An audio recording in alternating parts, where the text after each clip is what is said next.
Hello, my biddies. How are you today? Glad to see you here. Um, how was your weekend? That was pretty good. Spent a lot of time home. Just fine with me. Um, yeah, I didn't manage to get on this weekend, past Thursday.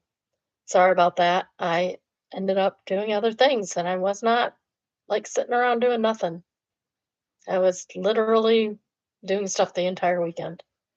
And then I had the boys yesterday. They're so funny and cute. Oh my goodness. We're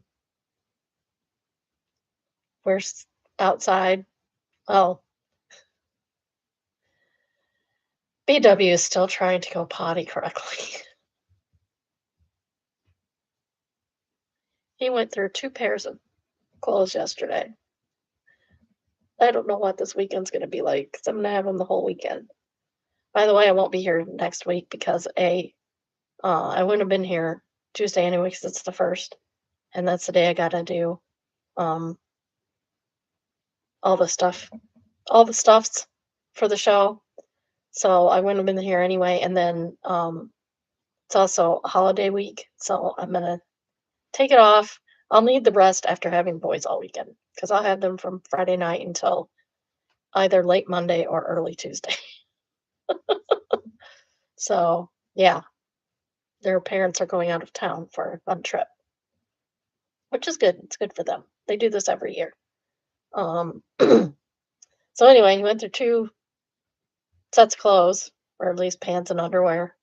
Um, once while he was outside, just like, "Just take your pants off. Just take your pants off. I can't stand it anymore."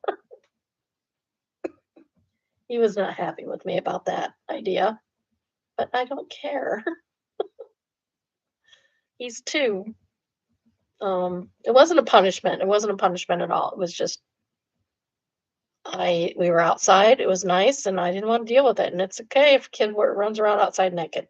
There's nobody around here to see him anyway, and I don't take pictures of it. Neither does anybody else. So, so he was running around half naked outside for a little while, not a lot. The other one was playing in the sun. I mean, just, like, sitting and playing, not, like, running around or anything, and he was just soaking sweat. Those kids run so hot, I don't know where they get it from. Certainly don't get it from me because 'cause I'm always cold. So, yeah, um, I can't think of anything cute they said. I know they said cute things, and now it's out of my brain. Oh, they came in really, really happy. Then I found out later that the oldest one had a timeout, which is highly unusual. He does not do timeouts. He'll put himself into timeout before you'll actually put him in timeout. The little one had a really long timeout because he would not sit and behave. Um, normally they're 2 minutes because he's 2, but when they don't sit and behave, you add a minute at a time until they sit for 2 minutes. At least that's how we do it in our house, and that's how professionals have told us to do it. So that's what we do.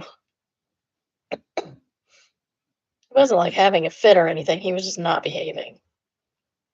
He said at one point, "I hate you." I said, "That's okay.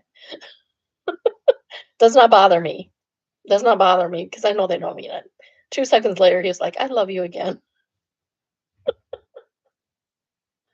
He was tired. You could tell he was tired by that time. That was a little later on in the day, and we'd been outside and we'd been busy all morning. We got all the trucks out. I had him put all the trucks away, and then after their mom picked him up, I went out there. Went back to the living room because we went outside to play.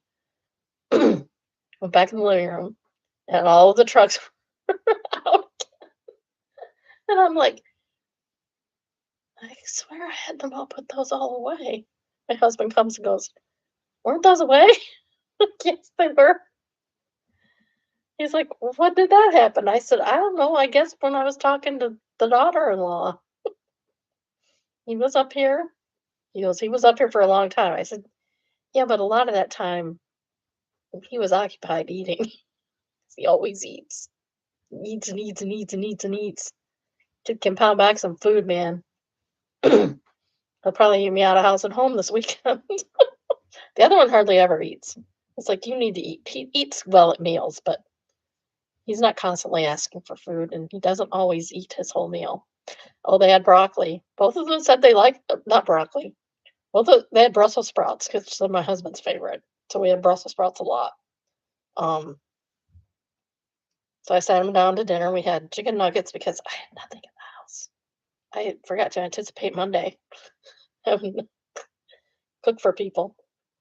We had chicken nuggets, Brussels sprouts, and mandarin oranges for dinner. Um, so they're sitting there, and he's like, they both, I guess, haven't had Brussels sprouts, which is shocking to me because I'm shocked that my son has not asked for Brussels sprouts ever. But they both tasted it and they said, "Oh, it tastes like broccoli. Do you like broccoli?" "Yes." "Do you like those?" "Yes." They only each ate one. They couldn't have liked it that much. That's okay. My husband loves them and he ate the rest of them. I found out cooking dinner that I need to replace a glass bowl, like a Pyrex bowl, because it has a dent, it has a chip in it. Thanks, Pyrex. So anyway, how did I get that one wrong? Um, yeah, they're funny. They So we have these play guns, toy guns, which not all children should have toy guns. Some of them are way too violent, have way too violent tendencies, and should not. But mine don't. My kids never did either. So we had all of the things. Got these two, like they're good sized little guns. They're supposed to be pop guns, but they don't work anymore. They're old and they've managed to break them. So older one comes out and he's got one in each pocket like it's in a holster. It's so funny. And the little one was shooting me, even though I told him you don't point guns at people.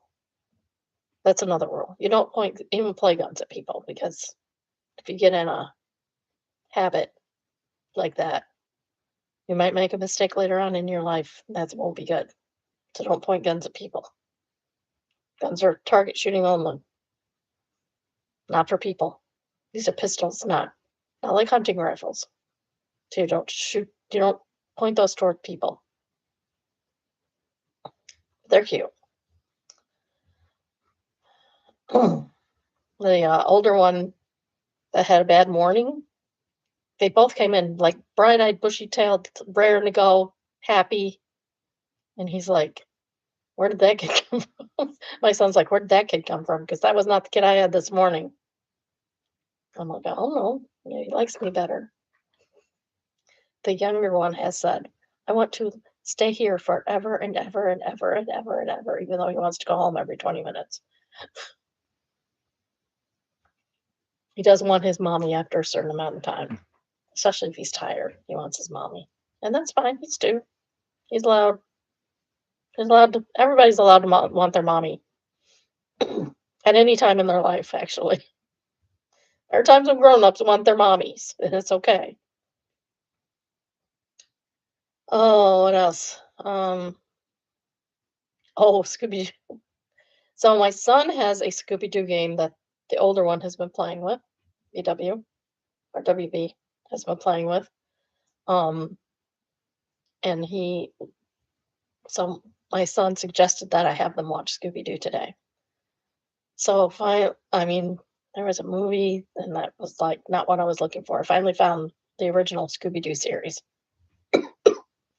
So I put it on and it just starts out with the bats and like two notes and he goes, "That's the song from my game. I play that game." I said, "Yeah, this is where it's from. I was about your age when this came out when this started." I was about his age when that came out. Um, so we kind of watched Scooby Doo. They didn't really watch it. I don't even think they lasted an episode before Grandpa came home.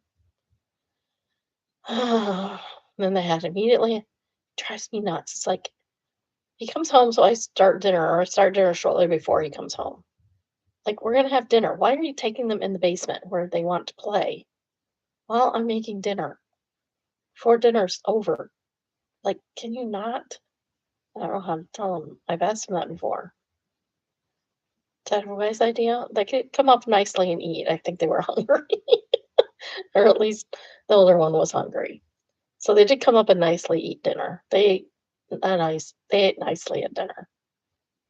They're very cute. My husband, not so much. He was like, I don't know what his issue was. Like, I didn't bring his plate into the living room. He wasn't there to give it to. So why would I bring his plate? He's like, "Is this my plate?" Yes. Are you gonna eat? I'm over here eating right now. Did you not even look at me? Like, geez, dude, get a clue. I was literally sitting in the living room eating. I would have put it on the table that day, but table's still messed up. Messed up. I need to clear the table off. That might be a Friday thing that I do before the kids come back over. Um, oh, I did do a little bit of crafting. I have that little paper gem thing. I want to get more of those. Don't know where to buy them from. I've been trying to find out. Um, I do have a reality update for you today, and then while I procrastinated and didn't get everything done on Thursday or Friday for the show, and I should have. I've got to stop doing that. I've got to stop waiting until I always tell myself I'm going to do that, um, like in the at Monday night, and it never happens because I don't leave till 9, and then I'm tired because it's been 12 hours at that point. And then little kids will wear you out. Little kids, I don't know how my daughter-in-law does it. She's like, "I'm younger." I'm like, "Yeah, but I still don't know how I did it." I said, "Yeah, but I was older than you when I had them." Like, a lot. I was in my 30s before I had my kids. Um, like, yeah, but I was older than you. I wasn't a 20-year-old. She's 24, 25 now. I can't remember. She might be 27. Let me think of it. She's probably 27 now. Um, Time flies, I'm telling you. It flies, especially as you get older. It flies more, which is sad because you don't got a lot left. Um, Husband came back from his nerd convention went really well. He drove there in the rain and drove back in the rain the whole way, both ways, which sucks. Um, so yeah, that happened, and I don't know what's up with him. He's crazy pants. But he said he had fun. So hopefully he'll go next year too. Or maybe not. I don't know. It was 5 days, so he did get to see his niece and her two little girls. And so they're twins, but they are so completely and totally different. They're not identical twins at all. They're not even, they don't look alike at all. Even though some fraternal twins do look alike. My best friend in high school was a fraternal twin. And to me, her and her sister look nothing alike, but they managed to switch classes with each other sometimes. I'm like, how? You guys don't even have the same eye color. But anyway, one of the twins is very outgoing, and one of the twins is extremely shy and quiet. But I think she likes me because I don't force her to do stuff. But anyway, the outgoing one remembered my husband and went right up to him and grabbed his hand and said, "Hi, Uncle Ken," and all the good stuff. So good for her. There you go, little one. Um, they're 5. They're already 5. They're a little older than WB. I would like to get all the cousins together at some point. All the little second cousins together. That'd be cute. Oh, what else we got here? I think that's it for me. How was your weekend? How was your day? Did you see any cute little kids? And my husband got mad at me because I forgot to move the car. I intended on Sunday to go out to the store, and it just didn't happen. We got home way earlier than I anticipated. So, it just didn't happen. And I forgot to move the car because I parked in the garage. So he's miffed when he got home. He got over it. Sometimes he gets over it, sometimes he doesn't. Just depends. All right. Oh, I forgot to tell you. So I got mint chocolate chip ice cream at Aldi. There's no chips in it. No chocolate. No chips. It's just mint ice cream. I'm kind of disappointed. It happens sometimes, from my understanding. So my husband's not happy about it. He could put some chocolate chips in there; it'd probably be fine. I should do that. So I'm gonna get some more tomorrow. I don't know how many stores I'll go to tomorrow. I might have to go to 3 because I noticed I'm almost out of dish. Oh, I could probably wait till next week to do that. Dish soap tablets for the dishwasher. Thought I bought some more. I feel like I just bought more, but I guess we're actually washing dishes now. That, or it doesn't hold as many as the other one does. I'll have to check that out. I might as well get toilet paper line in there. Maybe. We'll see. That's next week, probably, definitely. All right. So I have a reality roundup for you. And it is Welcome to Plathville, Season 8, Episode 9. It's all cattywampus, which I don't believe anyone said. I don't know where they're getting their titles from in these shows anymore. It's crazy. So, as you know, we're in Wisconsin. Kim is going to visit Ethan, so she arrives at his house. He's not there, but he gives her access and lets her and tells her to go on in. She brought him a lot of household stuff, including a kitchen table, but no chairs. Kim asks if Ethan and Tegan are friends right now, and he says yes. Remember this, it's important later. Yes, I always watch ahead. I do. I watch the entire episode. That's what I was doing while I was uh, setting up the week's things for today. I was watching tomorrow's episode of Reality Roundup. Ethan doesn't tell Kim anything of import because he's afraid she'll yap to people. And then she complains later that he doesn't open up. Because you tell everybody everything. Shut up, Kim. Next, we have Isaac and Kaylin going to visit Zach and Lydia. Lydia says she has child-proof champagne, aka kid wine, aka sparkling cider, because she's 21. She just turned 20. I mean, she's just now 21, and Isaac is younger than her, so Kaylin can have booze, but Isaac is the only one that can't. Isaac walks in and says, "I have the same rug. It's only 3 times bigger." I find that extremely funny for some reason. I don't know why I find that hilarious. Zach talks about Montana, and Isaac and Kaylin don't seem to want to talk about it. And then they tell him a little bit about what they did in the lodge, but nothing in depth. Lydia does not have paper plates. Good for her. Very environmentally friendly. Isaac and Kaylin have brought a couples game to play literally called the couples game. It's kind of like the Newlywed Game, if you remember that at all.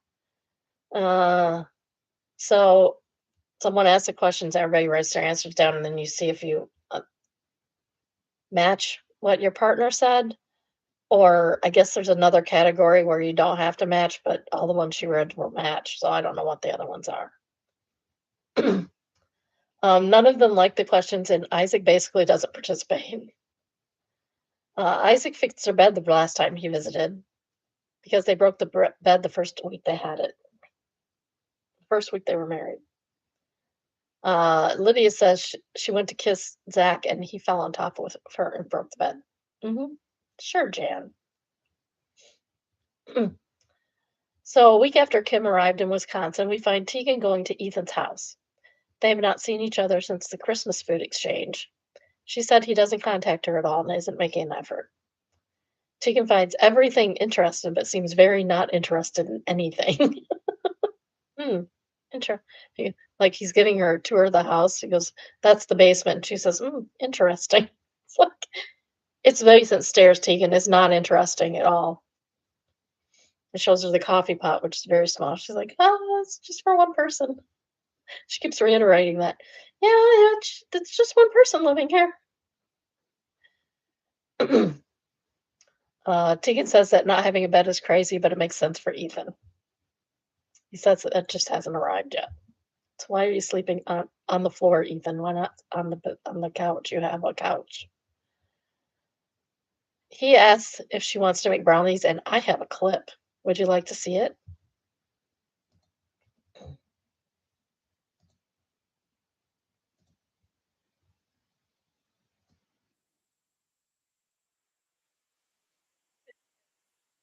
Together once, Tegan. Brownies? Okay. Brownie, yeah, I have a box. Because You're not gonna poison me, are you? poison? What? I've barely ever poisoned anyone. What? Because Just because I poisoned a couple dozen rats here and there, that's different, Tegan. well, I'm not eating these brownies. I'm not gonna touch them. Come on, that's not funny. I thought we could make brownies together. Why? I mean, we made brownies together once, Tegan. Brownies? I love this guy. He does these and Sister Wives. Okay, shush.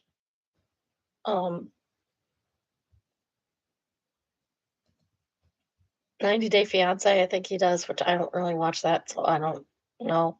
It's a different rant, Jeff. He does have YouTube, obviously, also. I just thought that was hilarious. She did say something about poisoning brownies, but not like that. When she asked if he was going to poison the brownies, he said it wasn't funny, but she says, "I think it is." Tegan complains that there's nowhere to sit, and he says there's a couch, and she complains that it's small. They then show her sitting on the couch and him sitting on a stool, and neither are talking. They're just sitting there staring around. It's very awkward. Thankfully, Kim arrived, and to make it even more awkward, even she recognized that it was very awkward. Ethan leaves the others to chat. Ethan doesn't know what girls talk about. He says he's never been in the room when they talk. That's silly. Tegan admits that she and Ethan are not friends. She says they're one level below friends. So not friends like Ethan said. Kim doesn't blame Tegan for breaking up with Ethan given how he behaved. She says Ethan has a lot of baggage from his. He shouldn't have any because he screwed that up all by himself. Next, Barry and Zach are hanging out at some fitness wellness place while Lydia is driving back home with Kim after Zach and Lydia's trip to see Mariah. Zach and Barry discuss how closed off Kim is emotionally and how it might relate to Joshua's death. They discuss Barry's dating life in the sauna. Yes, I'm trying to pronounce it the way it's supposed to be. It's sauna. Believe it or not, that's how it's supposed to be pronounced. Barry says he dropped someone because they like Halloween. That's going to really limit his dating pool if he not date somebody who likes Halloween, because almost everybody likes Halloween. He's going to get some weirdo that doesn't like Halloween. Okay, I guess he deserves that. Because he's a weirdo that doesn't like Halloween. Who doesn't like Halloween? It's so weird. Barry tells Zach in a talking head that that Zach is in the presence of the Plath Daddy. And Zach responds, "Oh dear, I'm never calling you that."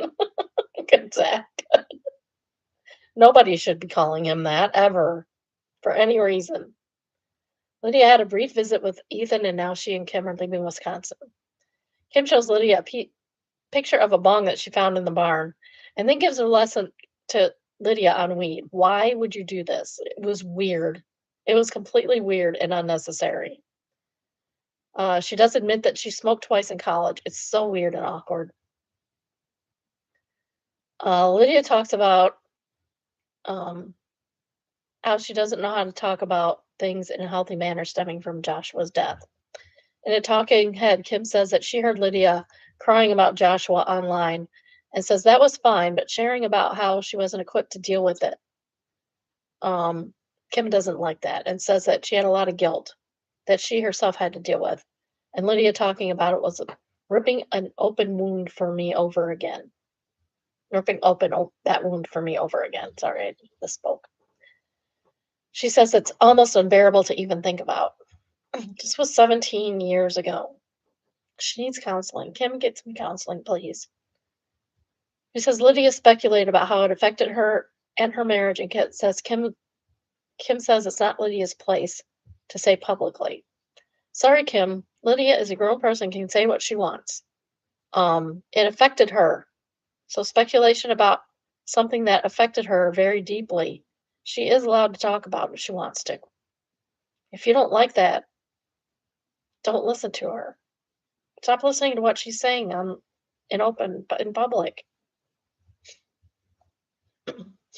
Unless you can handle it.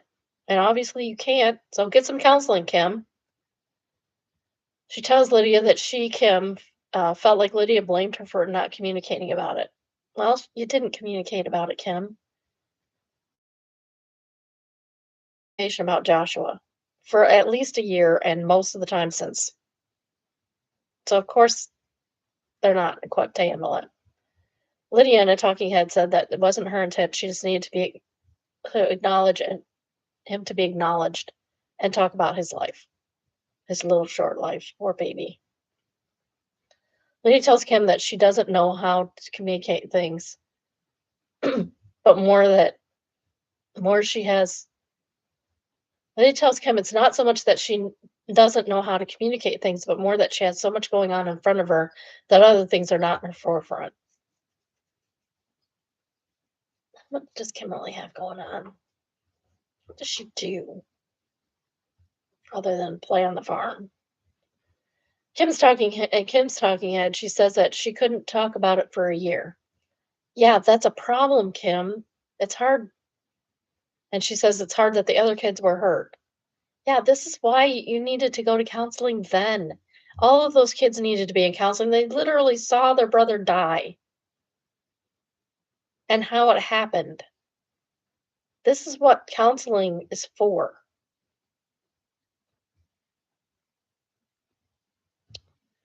Kim says all her friends thought Lydia implied that they didn't talk about it because she didn't. Lydia throws that right back at her, saying they didn't want to bring it up to her to protect her from hearing about it, which seems reasonable to me. Lydia says that she's thought about having a conversation with Kim about Joshua, but hasn't had the strength to bring it up. Kim acknowledges that they didn't give her the tools to talk about it, but indicates it's just too hard to do. This is why you talk to professionals who do have the tools to guide you on how to address it. She says she still can't. She needs counseling on this, like desperately. It has been years and years, and she's still like not acknowledging it, essentially. Lydia was 4 when this happened, by the way. If you can't talk about it, you should at least give your children a place to talk about it, also known as mental health professionals. The kids should have had an outlet to talk about their brother. Lydia also needs counseling. Actually, all of them do. Mariah might be getting some, I'm not sure. Kim says it's sad that Lydia is opening up to the internet and not her. Well, you just said that you can't help her, so why would she come to you? Kim. Kim says she wants to repair the gulf. That would be nice. That'd be nice, Kim.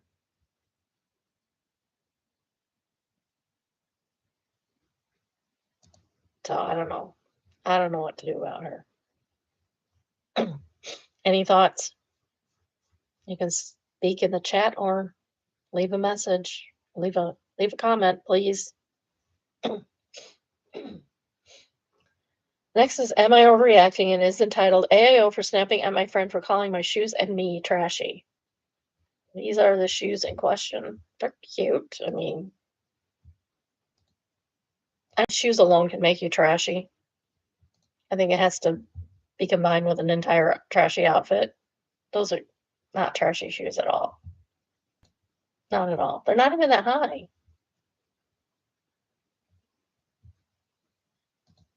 They're not even that high yield.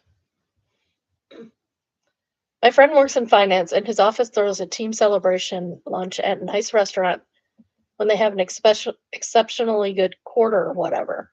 Dates are allowed. He said he was tired of being one of the only people to go alone, so he asked me if I would be his plus one this time. The dress code is business casual. I wore loose white button-down shirt, gray slacks, and 2-inch leopard print heels. 2 inches. That's it. He saw my shoes and he said they were tacky. When I asked how, he replied, only certain women wear leopard/cheetah print. That's not true. I have a leopard/cheetah print shirt, and I don't even like cheetah print stuff. I don't have a problem with other people wearing it. Like, wear what you want. Wear what you want, what you're comfortable with. I happen to like this one. It's very subdued. Not like that. Not like that, but kind of like that a little bit.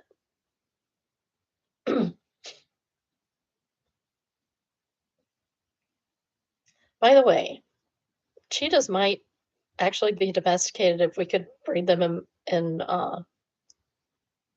learn to breed them in captivity. That's the only reason they're not a domestic animal. Apparently, they love humans. Had no idea until recently.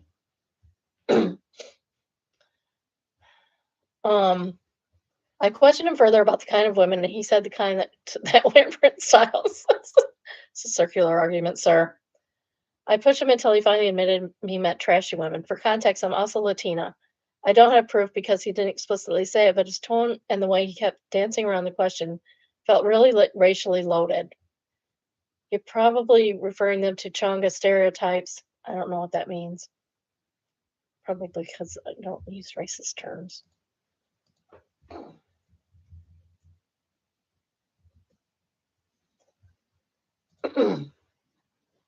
So Chonga is a slang term originating from South Florida, particularly in the Miami area, to describe a specific culture of young, typically working class Hispanic women. It refers to bold, hyper-feminine aesthetic and assertive attitude, often characterized by dramatic makeup, large hoop earrings, and fitted clothing. So who cares if they look like a chonga? That doesn't mean that they're trashy necessarily. I got mad and told him that I was doing him a favor, that he needs to shut up before I get angry and I make us both look bad, because I'll either be upset the whole time or just not go to lunch. Was he right about the shoes, and should I apologize? No, he was not right about the shoes, and you should not apologize. He needs to learn the difference between a cute shoe and a trashy shoe. And even if you wore a trashy shoe with that outfit, who cares? It's one part of an outfit. Now, if you were, I don't even like saying that people dress trashy anymore, because it gives into a misogynistic viewpoint of what women should wear. It's not cool. Waste worker says the reason your friend usually attends these lunches alone because he's an a-hole, not overreacting. Restless Lake said, I had a friend that made this comment to me, also Latina. Unfortunately, some people think this is cute when white women wear it, and trashy when women of color, especially Latina, wears it. That's not cool. I proceed to wear these shoes to the ground. You are an OR. Your friend has serious unconscious bias at best and is racist, sexist at worst. All of this depends on how openly he is to reconsidering / changing his stance. Yes, exactly. I don't know why my mouth is desert today. Most likely to have answers. Nor, N-O-R, I am white. We're going to call it Nor. Nor, I am white, and I've been told I look trashy when I wear leopard print shoes, but I don't care. I love them. Good for you. I grew up on a farm and considered poor, so people are definitely applying the white trash label to me. I know I'm not, and it took me so long to be comfortable in my own skin that now I wear whatever makes me happy. Good for you, girl. You go. I'm 42, and if I hadn't worn shoes with your outfit, I probably would have worn red ones, which also make people mad. I am not trashy. In 8th grade, I had these wonderful patent leather, like 3-inch heel boots I wore all the time. I can't even fit my feet into things like that anymore. I quit wearing heels. I don't know why. When I got in like my college years, high heels just didn't feel comfortable anymore. That was weird because I wore them all the time as a kid. Starglass is the second typewritten comment, and they say nor. A lonely man can't understand why women don't like it when he calls them trashy. Are you sure he's an actual friend? Smart Satisfaction answers, yeah, this guy's straight up loser saying this stuff. Hope you shouldn't go to any more stuff with him. No wonder he's single. This guy is reaping what he sows. Nander says, I'm shocked to tell you that this man doesn't have someone to bring as a date regularly. Stylistically, this is a cute pop of color on a regularly business casual outfit. Yes, and she's going to lunch. She's not in the office. It's common to have fun shoes with business casual women's clothing. Wonderful Horror answers, a woman I used to work with called it conservative leopard. OP shoes, a belt or a bag, or a very small print on a top or skirt are all conservative enough for business casual, nor. Katie answers, I laugh because my first thought was, really? This guy is single? Wonders never cease in the most sarcastic way possible. Oh, well, these girls. I'm glad they're standing up for OP because those are cute shoes. And a nice little pop is fine if that's your style, it's fine. I don't have that style, but that's just me. Maybe I should. I don't know. Next, I have entitled people and is entitled. Dude just tried to cut 40 people at the airport, then tried to intimidate us and got justice. This sounds fun. I was heading back home from Japan to Washington in line for the checked luggage at the Tokyo airport was groan-inducingly long. I got there well before the flight and ended up waiting 20 to 30 minutes. As I slowly got closer to the counter, several people walked up, realized what was going on, and then dejectedly walked to the back of the line. And then there was our hero. Is he a hero or is he a villain? Is he an anti-hero? I would say anti-hero.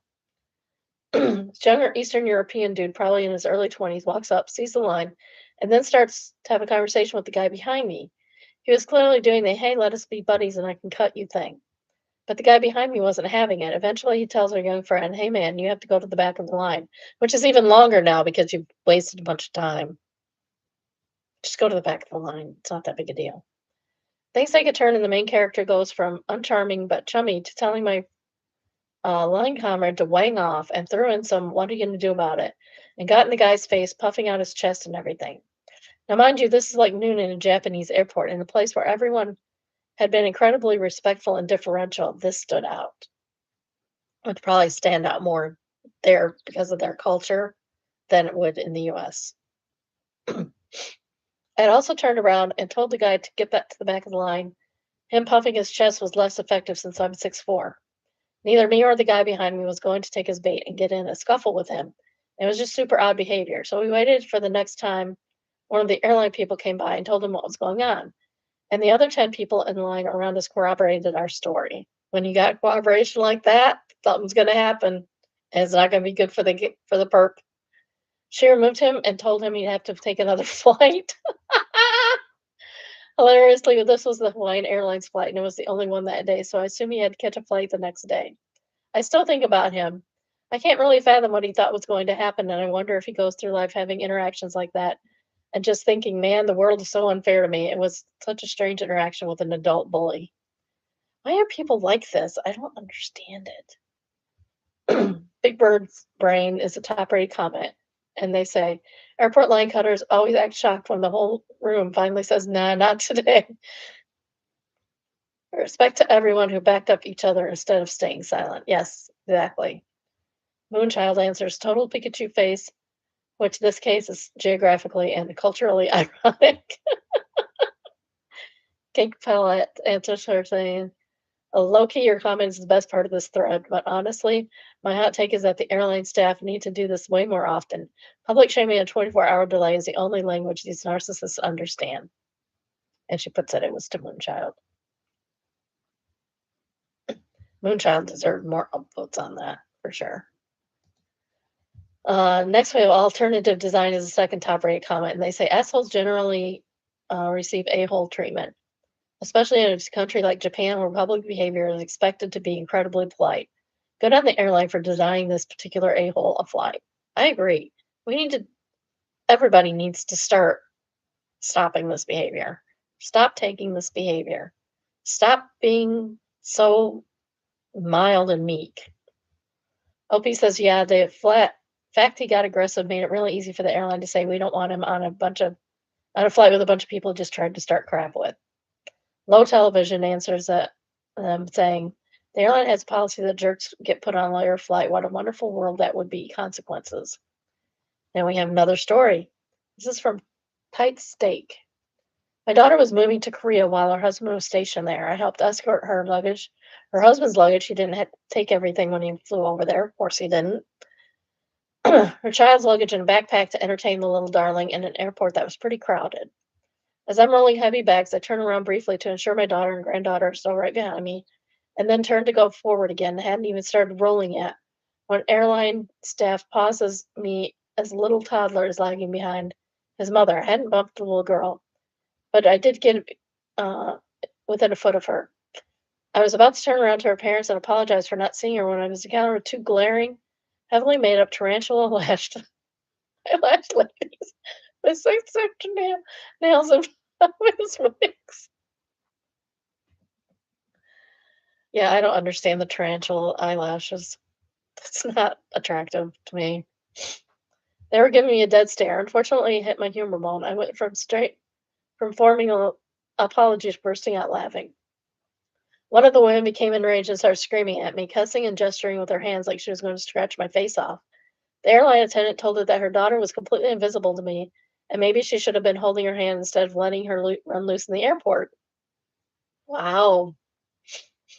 The lady turns attention at my granddaughter and starts threatening to throw her luggage at her. My daughter, who had been holding her hand, was alarmed. The baggage checking agent told the woman to mind herself, and the woman turned around and attacked her.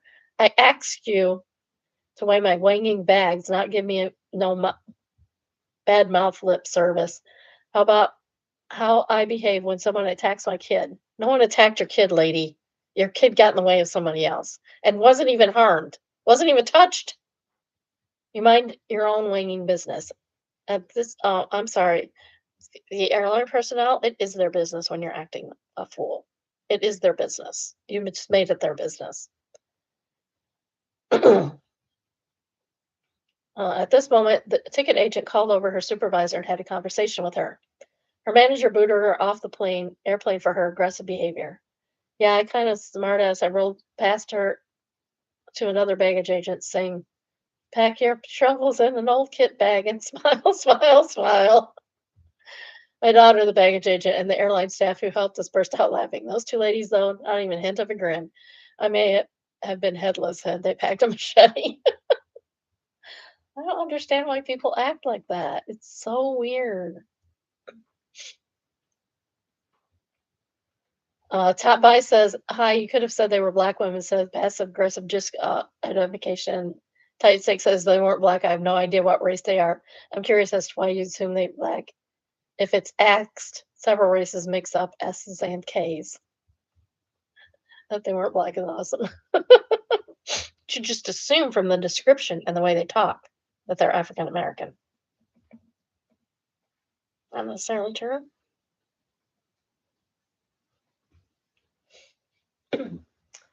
Outrageous ad answer is the third top rated comment, and they say research has shown an overwhelming majority of people hate line cutters but won't speak out against them.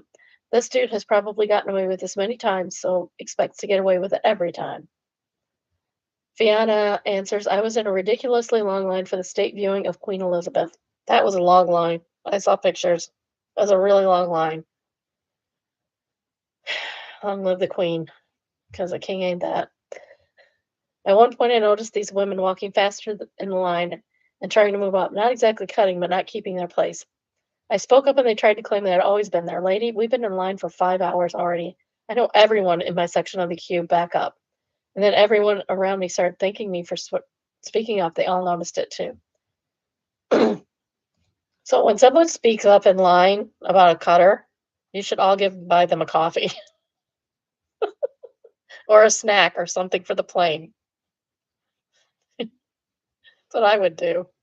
But I'd probably be the one speaking up because that stuff drives me insane. Like, no, that's not your place. My husband hates it, by the way. He hates it. Because I'm always trying to stir trouble. I'm not trying to stir trouble. I just acknowledge trouble when it comes to me. Murdered by words and is entitled They're Vague and Descriptive and Deceptive. Alyssa says Charlie Kirk literally said hiring should be based on skill, not skin color, and people call that racist. Make it make sense.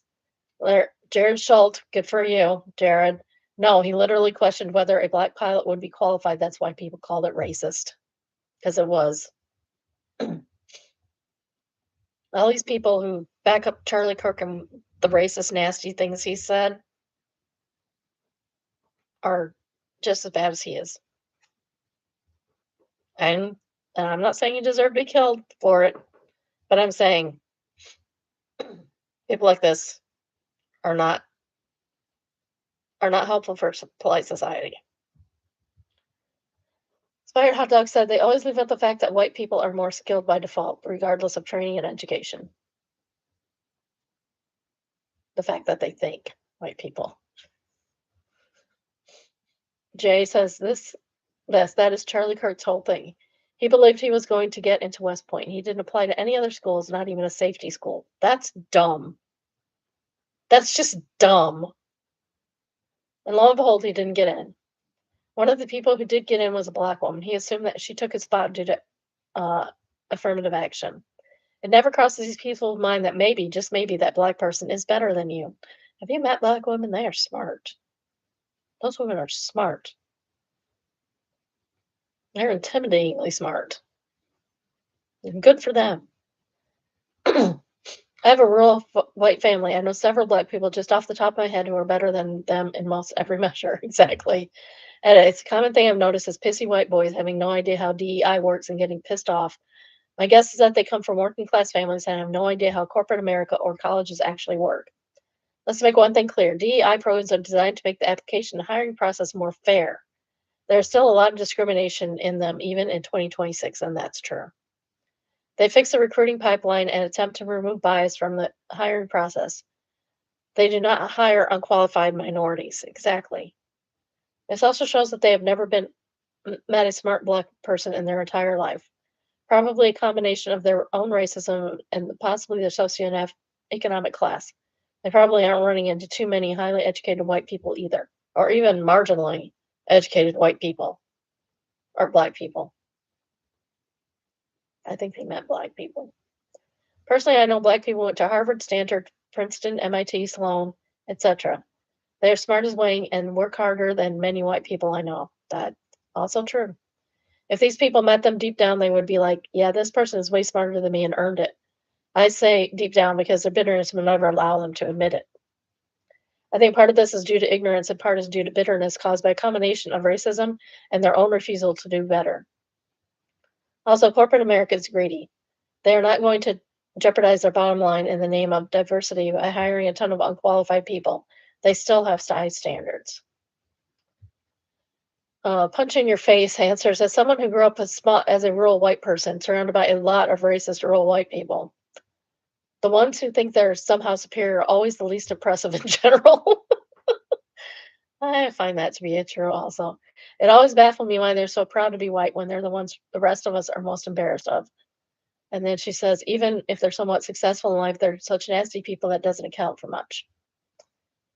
Jay Not at All says, agreed. I have that. I've noticed that too. If you're going to push for the idea of white supremacy, maybe you should be superior first. That would be a great start, wouldn't it? It's always most impressive white people who push for the idea that they are superior. It is the only way they can cope with their miserable lives.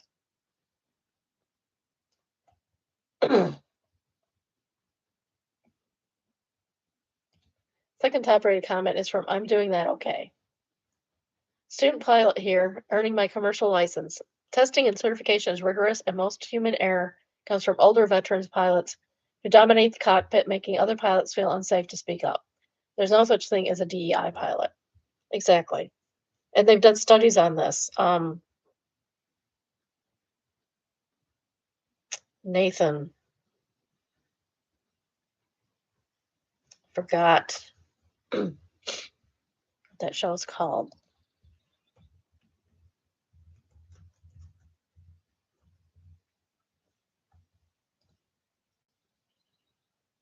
Nathan for You went over a lot of this pilot stuff. He did an entire season on it, I believe, if I remember correctly. My memory's not that great, which is why I'm not a pilot. About how co-pilots are afraid to speak up when dangerous things happen, and they need training to actually learn to do that. Because it puts other people in danger. They put themselves in danger and everybody on the plane in danger by not speaking up.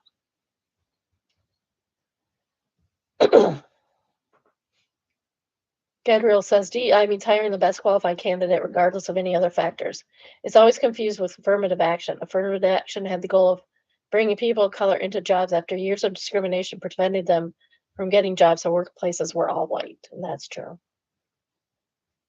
Dragonfed says, to give an example, DEI isn't about hiring people from a particular class, but more about making sure people from all classes have an opportunity to apply for the job in the first place. And it's not just race, it's women, people with disabilities, people from different backgrounds. It's literally about diversity. Snow cone type banana says, Kirk was lucky there was literally no qualifications required to be a podcaster, and so am I.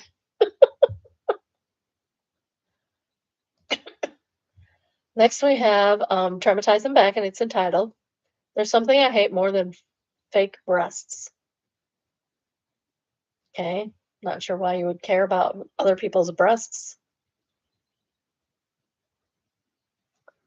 I was at a bar waiting for my husband, wearing a somewhat low-cut blouse for him because it was our anniversary and we were going out for dinner after. This was about a year after my double mastectomy for hereditary breast cancer. I am so sorry, OP. That sucks. And my new breasts didn't quite look natural yet as they were still settling in and looking buoyant. Heard a group of grown women and men sitting beside me, drunk and not caring how loud they were, commenting on my breasts and saying that they hated women who had fake breasts. Why do you care what other people do with their bodies? It drives me insane. Like, I don't understand it, but I'm not going to tell somebody. Actually, I probably wouldn't even notice, but I'm oblivious like that. But who cares? Now, the women who had them themselves were fake, and on and on and on. I finally turned to him and said, you know what I hate more than fake breasts? They were silent. Breast cancer, I said. They mumbled amongst themselves and said, crap, sorry, and then left shortly after. My husband arrived. We had a good laugh. Don't judge. You might not know the whole story. Exactly. And you shouldn't be commenting on other people's bodies, period. Stop doing that. Woman in question, unless it's a compliment. Unless it's very much a compliment. Like, damn, girl, you look good. Is a compliment. Like, I hate your fake breasts is not. Woman in question says, I had a coworker who had a mastectomy, and I found her a shirt that said, of course they're fake. My real ones tried to kill me, and she adored it. That's a good one. Phineas says, I once was wearing a wig at the bar. It was a friends who used to have a health problem. I was wearing it for kicks. Someone yanked it off and yelling, I told you it was fake. I just yelled, that's the point, dumbass. More annoyed that someone would yank a wig off somebody than judgmental against me. What if she was bald under that? What if she had alopecia or was a cancer patient and you're ripping off wigs? What the hell is wrong with you?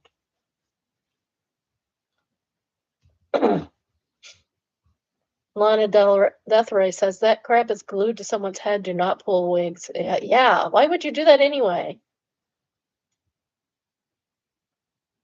Fiona answers, luckily mine wasn't. I was just doing it for fun, but hell, most of the time it's not for a fun reason. I once told one of my friends who was a cancer victim at the time, your hair looks really good today. And she's like, it's not mine. And like, I know, but it looks really good on you. Like, you always deserve a compliment on your hair. Come on. My hair looks atrocious in time. I let it dry too long before I combed it. Next, we have examination time as their top rated comment. And they say, I remember having breast cancer at 32. Double mastectomy, skin sparing with immediate implants. Completely cut off. Tissue expanders put in and finally implants. Oh my goodness, you poor thing. That's awful. I got pregnant and had a baby. I had no nipples, just these bumps there. The midwife asked me while I was showering if I wanted to try and breastfeed my baby now. I looked at her like, WTF, and pointed to my chest. She goes, oh, sorry, I'll grab a bottle. Like, that's an honest mistake. Like, she probably wasn't looking at your breasts. Like, why would she? I left the hospital and she put it in my records. Reason for not breastfeeding, personal choice. WTF, I had no choice unless I wanted it to die instead. No, that's not correct. People are stupid. That's not right. So she did the right thing by not staring at your chest. But that's not a choice. It's not a reason for breastfeeding. It's not a choice at that point. She should have said medical. She had a medical reason to not breastfeed. And that's okay. Even if it's personal choice. It's okay. We want babies fed. And breast is best. But there are lots of reasons you can't. Some of the reasons are very good. Like, I tried and I couldn't. Is often not accurate exactly. Not on the person that's doing it, but on the doctors and the help staff that don't know what they're doing. Okay, this is from What Should I Do? And it says, help. I have a drug test tomorrow. I have no idea what to do. I smoked carts, but haven't in about 5 days. I've been drinking a crap ton of water and peeing, but I'm still peeing hot. This is what my test looks like. Does anyone have suggestions? I have several, but I'm scared that it won't work. I don't know what any of this means.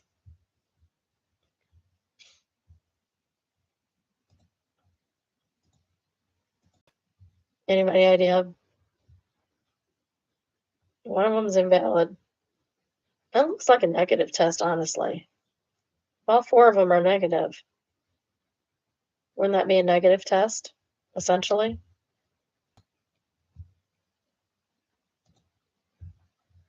Stop eating poppy seed muffins? I don't know. Kat says, chances are really high, pun intended. You're going to fail the test. Carts are high concentration and frequent and can lead to THC being in your system for weeks. And big flightless versus more like months. Lily Jaws says it took my little brother 73 days before he could pass the test. Wow, that's crazy.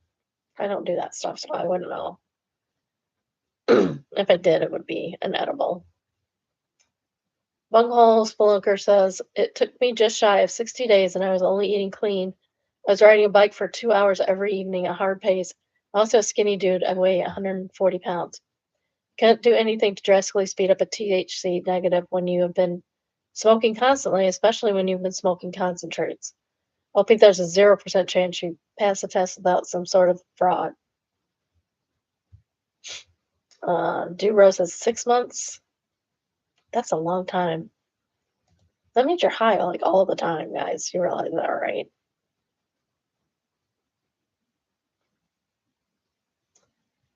Material ad says you could try pointing out all the drugs you're not on. Abundance of Yolk says both have full kind of guy. Strong Reality says bull fully packed kind of guy. And Remo says that's how we got in this situation. That's how we ended up in this situation. Ash Blake says not me looking at this and going, you definitely have COVID. Little Cloud says pregnant with COVID.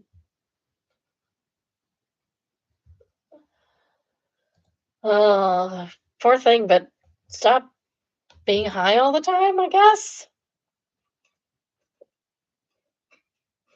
Like, why are you doing that? It should be a better test, honestly. Malicious compliance says no asking for help more than anymore to move 600 plus pound linen carts. Okay, bet. Now they're paying me workers like comp. I work for a hotel and my chief engineer had a meeting asking me for help moving stuff. He essentially was doing my job. So my GM manager said I'm no longer allowed to ask for help. Yesterday while working, I had to move a 600 pound and a 760 pound cart of linen. Linen. I think they mean linen. They spell it linen like the leader of Europe. Lenin, Stalin and Lenin. But it's linen. It's an I, Lin. They got the I and the E transposed, and it's driving me insane. I ended up pulling my back out and sent to the ER. Now I'm in bed. And out of work for 2 weeks. The best part is our HR lady asked me how I injured myself. I told her it was because I was moving more than 600 pounds all by myself. She asked why I didn't ask for help, and I proceeded to show her the group chat and text messages between me and my GM. This is why you document everything. Now an email went out to all employees saying we are not allowed to push, lift, or move 100 plus pounds without another person. Guess I'm allowed to help for again, but it took me getting injured. Yeah, that sucks. At least, you took one for the team, dude. And that injury will probably never go away because those types of injuries creep up on you at the weirdest times. I've never even injured myself and I've put my back out. My husband's never really injured himself and put his back out. And his brothers, their backs go out all the time. Like none of them have ever had physical job. Well, one of them does. Only one of them has ever had a physical job. There's 4 of them. And all 4 of them have had their backs go out. And my nephew has never had a physical job. And he, 6'5". So he has a slip disc before he was 40. Sky Blue Fox says, I know it's a bit of a meme at this point to say sue, but straight up, you got temporary disability directly due to your employer's actions. Kind people corrected me, not suing, but you're going to want workman's comp temporary disability claim. Kodak answers, OP, talk to a lawyer. You have a great reason to sue. It injured you severely, and you have written proof of instructions that led to your injury. This is 100% the time to do it. Bill Seat says, OP, it's possible that this injury might be lifelong injury that recurs from time to time when you get older and the arthritis kicks in. See, I said the same thing. That's a whole other level of pain. Unfortunately, it is so common these days for employers not to give crap about employees. I agree on hiring a lawyer and do your research to find a good one. And also, don't be in a rush to go back to work 2 weeks to prove what a good employee you are. I did that. I went back to work too soon. And when I hurt myself, I was in my early 40s. I'm now 64 with crippling arthritis and require a walker to get around. It never crossed my mind to take more than 2 weeks because I was wanting to be a good little worker bee. He said employee, but I said worker bee. Flex Me Own says, I twisted my back in the early 90s, young and dumb, told my supervisor manager, but not HR. Took a week off and paid a couple of co-pays to have the chiropractor straighten my back and went back to work. That began a cycle of doing the same thing to my back every 18 to 24 months for a couple of decades. Treatment worked the first time, so that's why I kept doing it until one day it no longer worked. Why? Because I blew out 2 discs where I had taken repeated injuries. Turned it into HR, made workers' comp complaint. Workers' comp took a look at my back history and denied the claim because I had a degenerative back with 0 proof of injuries. Kept happening at work. If I had gone back to HR and made workers' comp complaint way back when it first happened, I wouldn't be sitting here today with no compensation for ruining my back at work. That's awful. I'm sorry that happened. But yeah, if you get injured at work, make your claim. They can't deny you and they can't fire you because that would be retaliation. And you would have a case for a good chunk of change. Second typewritten comment is from Harry, and they say, sadly, if you've done serious damage to your back, this won't be the flex you might think it is. Long-term back problems are quite literal a pain in the back, and no amount of money can compensate for that. That's true. Coffee Chocolate Both says, OP, milk the injury for all it's worth and walk away very slowly to your injured lawyer.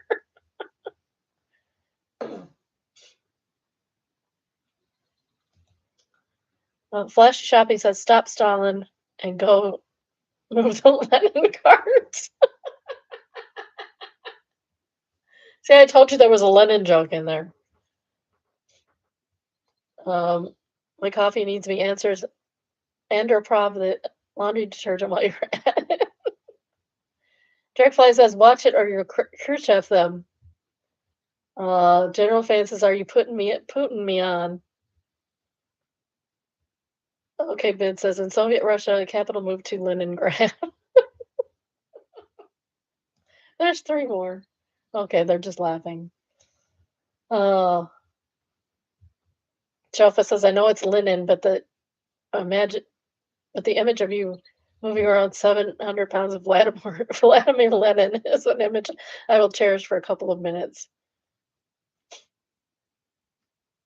Edit, damn it, if my coffee needs me isn't correct. That was the Enderprob, the laundry detergent while you're at it. Oh.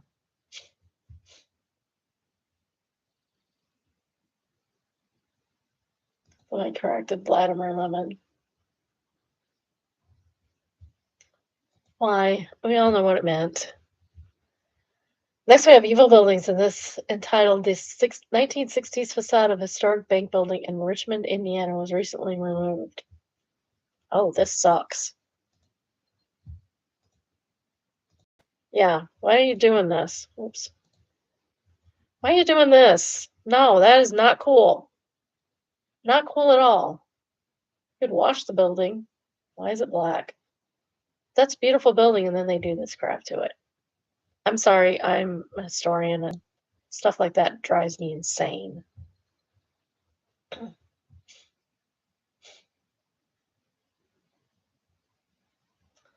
Extreme Coyote says, mad respect they added the facade in such a way it could be taken off and the original preserved. Modernism is exactly known for its preservation.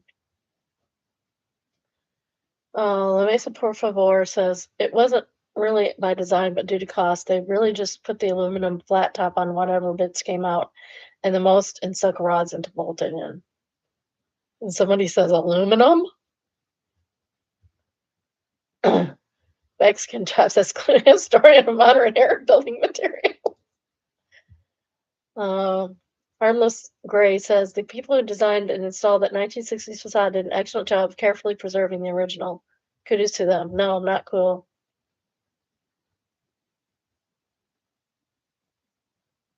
That's not what happened there. Oh, the facade was removed. Okay, I'm wrong. Okay, I'm glad it was removed. It's horrible to do. They did that in the 60s. Someone says it's black because of smog, and somebody says it's a tar waterproof coating. That makes sense. If you're gonna put something on something, you want to waterproof it. Some dad with a power washer is really looking at this picture. Is that real? Okay, we're gonna see if r/power washing porn is real. Reddit, and it is. There's a Reddit for everything. I swear. There's a subreddit for everything. Next, we have AITAH. AITAH for waking up the whole family downstairs at 2 a.m. because they thought they could park and block my driveway overnight. Okay, for the first part, I was like, Probably last part, like, nope, not at all. I live in a duplex in New York City. We rent the downstairs. We're chill and don't mind their friends throwing parties or staying over as long as they're respectful to property and keep the noise down at night. But a couple of months ago, one of their guys blocked the driveway around 7 p.m. I asked him nicely to move it and to not do it again, but he clearly didn't care. Fast forward to a few days ago.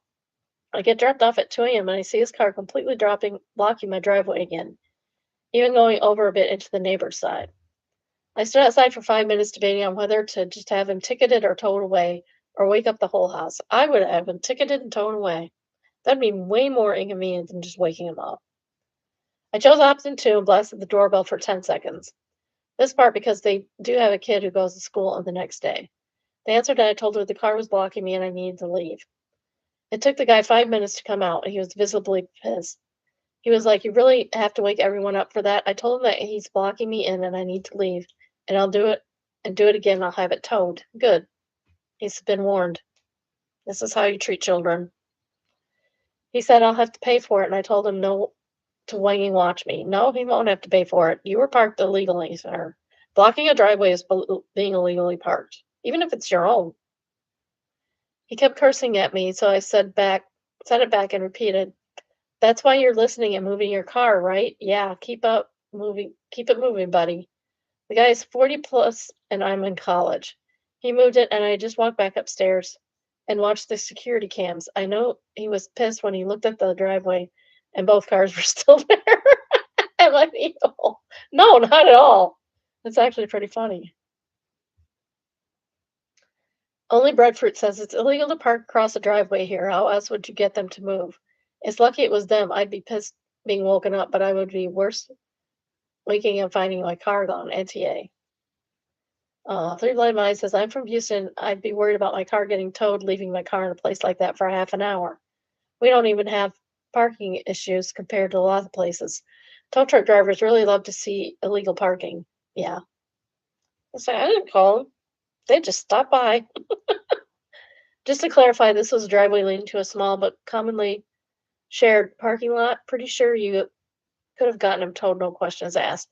You did him a favor if you asked me. Yes, I agree. You did him a favor. Next operating comment is from Flashy Blue Jay, and it says, NTA, there's no good excuse to block you in. What if you did need to go somewhere urgently or leave it early in the morning? OP says, thank you. That's exactly what I thought during those 5 minutes.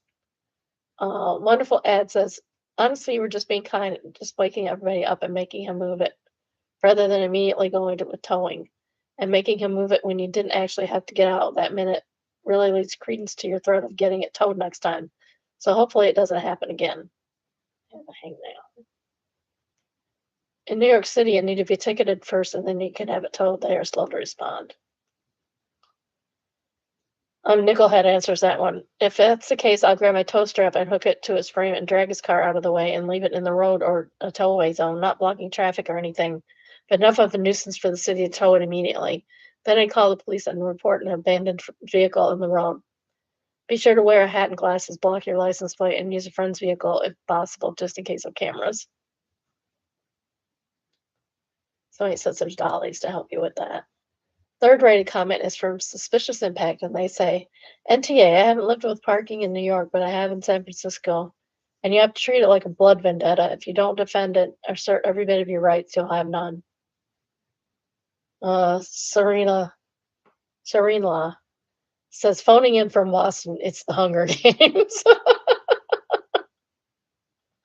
Tasty Bar says, lawn chair law. They must be from Chicago.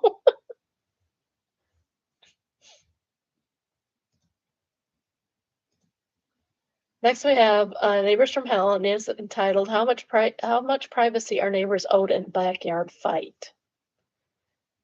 My spouse and I spend a lot of time outside because we have a young kid. We sit on our screen porch a lot, grill, garden, and let our kids splash around a kiddie pool. We're honestly pretty low-key. No parties, no huge groups of people over, no blasting music until midnight. We're usually inside by 7 and in bed before 10. Our houses are maybe 40 feet apart, and the fences to our yards are basically back to back. So hearing people outside is just a part of living here. If people are on their porch in their yard, you can hear conversations sometimes. especially in the summer when everyone has windows open. Today, our neighbors came outside fighting, and after we had already been outside for a while, I ignore it and continue playing with my kid. Then suddenly I hear the neighbors yell, "These nosy wanging neighbors won't go the wang inside so we can wanging talk." You go inside. They have every right to be in their yard. You're the one fighting. You make it happen for you. Thing is, we're literally already inside minding our own business before they even came out. We weren't sitting there trying to eavesdrop. Trust me, given the option, I wouldn't be out there playing the floor is lava at 100-degree weather either, but here we are. I mean, yeah, I'd be lying if I said we hadn't overheard the fights before because we fight outside a few times a week. Okay, they don't need to be living together. If somebody is yelling, locking each other out of the house, slamming doors, and peeling out of the driveway next door, people are going to hear it. We just ignore it and continue about our business. But I'm genuinely confused by the expectation here. Are we supposed to pack up our little kid and go inside every single time they decide to have an argument on the back porch? Now I feel rudely self-conscious about simply being outside at all, which honestly pisses me off because our porch is basically our unwind space, and we literally just blew out a small pool for the summer. Am I crazy, or is it unreasonable as hell to expect your neighbors to leave their own yard so you can privately argue outside? No, that's ridiculous. If they want privacy, they can have privacy in their own home. If you take it out into the street's going to hear you. And that's all there is to that. Connect Tackle says your neighbors are dumb. You go inside for a private conversation, not go outside. Exactly. Fiesta fan answers, I have responded, those trashy wanging neighbors want to fight in the lawn like a couple of meth heads fighting over some copper wire instead of taking it inside where it's private like some people with class. That would be a good one or something like that. I'm not going to say that because it's not nice. They use a slur time for short people in their username. Why would you do that? Hell, just say we'd rather not listen, but if you want an audience, go out inside and fight like normal people could have worked. John Dillerman says, and then hit him with the hose. Like they're dogs. Like the dogs they are. LD says, your neighbor is full of it. There's absolutely no reason why you should be chased out of your own yard because your neighbors want to fight in theirs. You need to completely ignore them. Daisy Dreamy says, exactly. Backyard conversations are part of normal suburban life. If they want complete privacy for screaming matches, they go inside, close the doors, expect everyone else to disappear from their own property. Sandmix answers, have you tried ignoring loud, trashy language with kids nearby? It's the trashy neighbors who need to change. I think if all surrounding neighbors gave a sprinkler salute simultaneously, it would end the conflict pretty quick. Maybe you should organize that. No arrival is the third top rate comment. They say, I would have very loudly said, why can't our loud neighbors stay the wang inside? Oregano of the Earth says, ugh, quotes, ugh, not again. Yeah. Daisy Dreamer says, exactly. If your argument is loud enough for the entire block to follow the plot line, you don't really need to accuse everyone else of eavesdropping. That's not the definition of eavesdropping. I don't think. Let's find out. We are in Definition City today.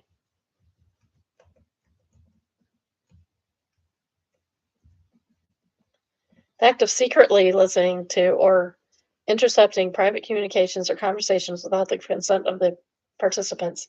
I say if you're yelling in your backyard, you've given consent for everybody to listen. Next, we have Benign Existence, and it is entitled, We Were Very Good Girls Today. My very old, very opinionated little dog believes that my sole reason to exist is to take her for car rides. And since this is the stage of her life, my absolute joy is to spoil her. I guess she's not technically wrong. This afternoon, I had nowhere to go, but she very insistently and very loudly informed her of an insatiable need for speed. So off we go to the local ice cream shop. It was busy and we're both introverts, so we powered through. She's shy but was cursed with cuteness, so people were smiling and waving at her. Still, we almost got to the order window before a very tiny little girl walked up to us and asked if she could pet my dog. So I crouched down and introduced her to Sylvie. And the kid just leaned into me like she herself was a friendly little pup, patted the little doggy and asked me some questions and told me all of her opinions on dogs, all positive, by the way. An even tinier child walked up and reached out that grasping way that terrifies small dogs and their owners. I strategically turned Sylvie so that no little ears could get grabbed, just in time for Dad to grab the toddler and remind him to be gentle. What a good dad. So toddler held his hand in a less grabby way. I let Sylvie decide if she wanted to be touched by him. He smelled like melted ice cream, so that was a hesitant yes. And I had a nice, most unintelligible conversation with the tiny girl and her tinier brother until Dad dragged them away, and it was my turn to order. Before I stepped up to the window, I snuggled Sylvie close and whispered that she did so good with these little kids, and I was proud of her. I always do after interactions like that because I know that socializing really isn't Sylvie's jam, just like it's not really my jam. She may be a demented little psychopath, but she's a good girl at her core. As we were waiting at the pickup window, my spouse pulled us into a hug and whispered that I did so good interacting with all those strangers and he was very proud of me. Perhaps deep down, I'm also a good girl. Oh, that's so sweet.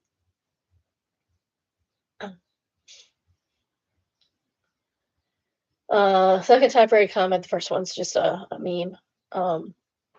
It's for Mies 4. This was the sweetest damn thing to read. Thank you. And the third typewriter comment is from Vinegar Eye Drops. That sounds terrible. Why would you want to put vinegar in your eyes? That stings. This would be a good time for me to log out. I'm not going to, but I probably wish I had. Rabbit Cheese and Jory says, please be kind to yourself. And we should probably stop there, but we're not going to.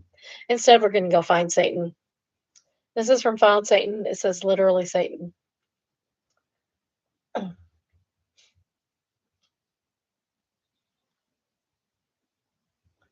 Where can a Christian get their nails done without having to be surrounded by other statues and Buddha? I'm done paying women who have nothing in common with me spiritually big bucks to do my nails. I want a person who knows the Lord to do my nails. Seems logical. What a bigot. Phoenix Elgato says, I think Jesus got his nails done by some Roman guys. I hope that helps. Right.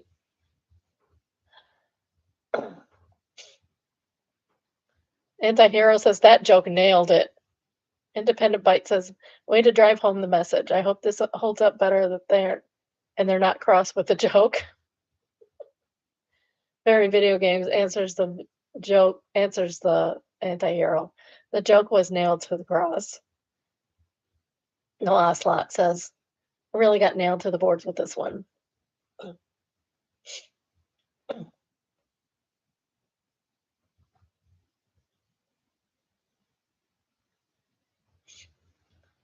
Keyboard statistic. I like this one. It's very informative.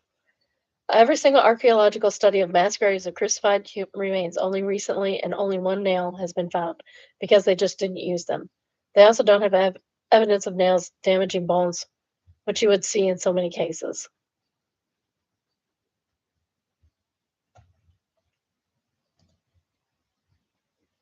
And they always say nailed to the cross. I don't know if that's in the Bible. Is that biblical?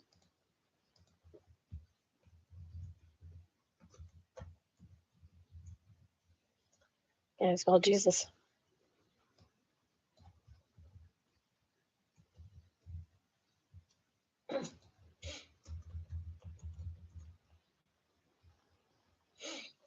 They crucified.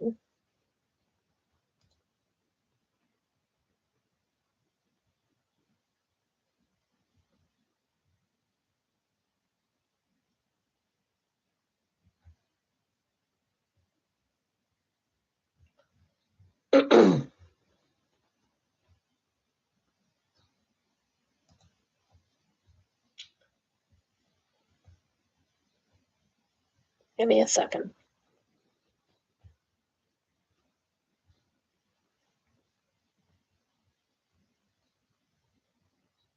It just says crucified.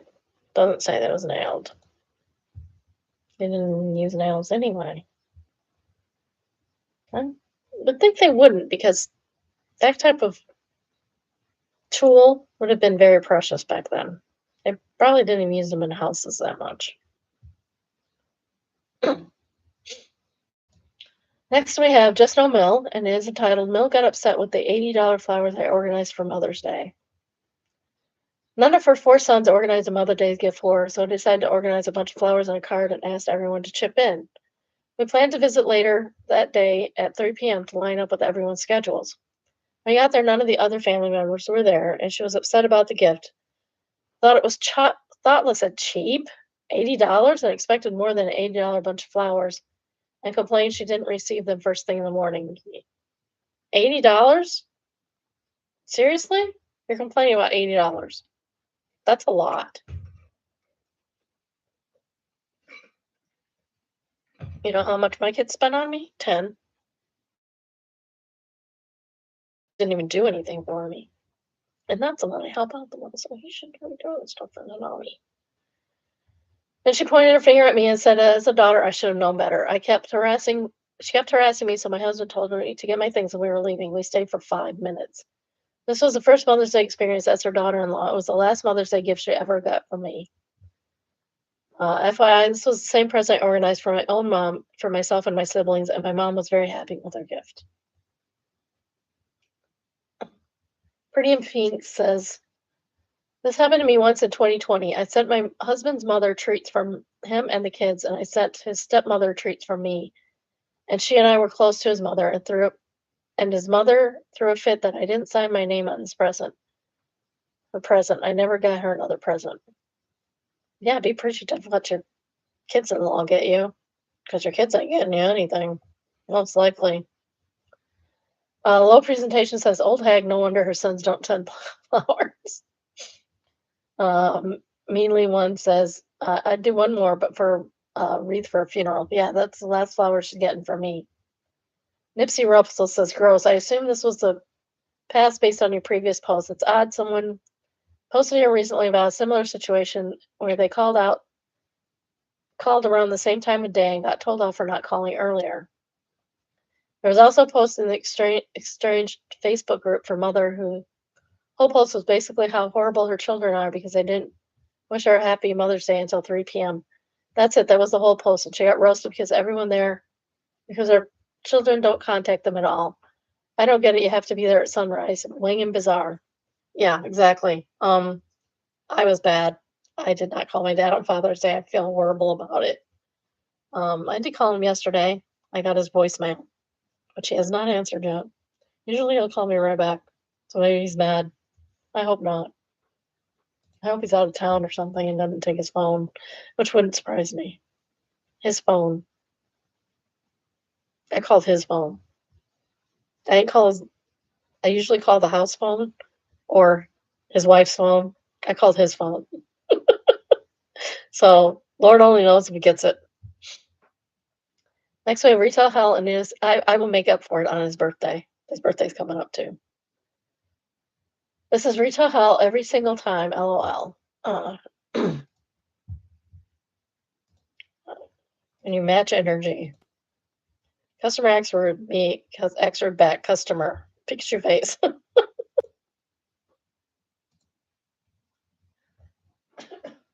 That's about true. The book says they really expect us to fall to our knees, apologize profusely for daring to have the audacity to question, forget, deny their majesty in anything and everything. They are demanding an ugly cry and loud with huge snot bubbles while as we wrap our arms tightly around their legs, begging for their forgiveness. Of course, we have that product we never actually sold before in the back just for his or her highness. Where else could you find the newest yet not released iPad here in the grocery store? Kickin' GA says, too accurate about it. Hank Spanky Emporium says, I've done it maybe 4 times out of hundreds and hundreds of customer reactions. Bit of crap day followed by absolutely crappy person. I give the energy back. And thus far, I'm 4 to 4 on somehow de-escalating it. But I'm also super tall guy with a bassy voice.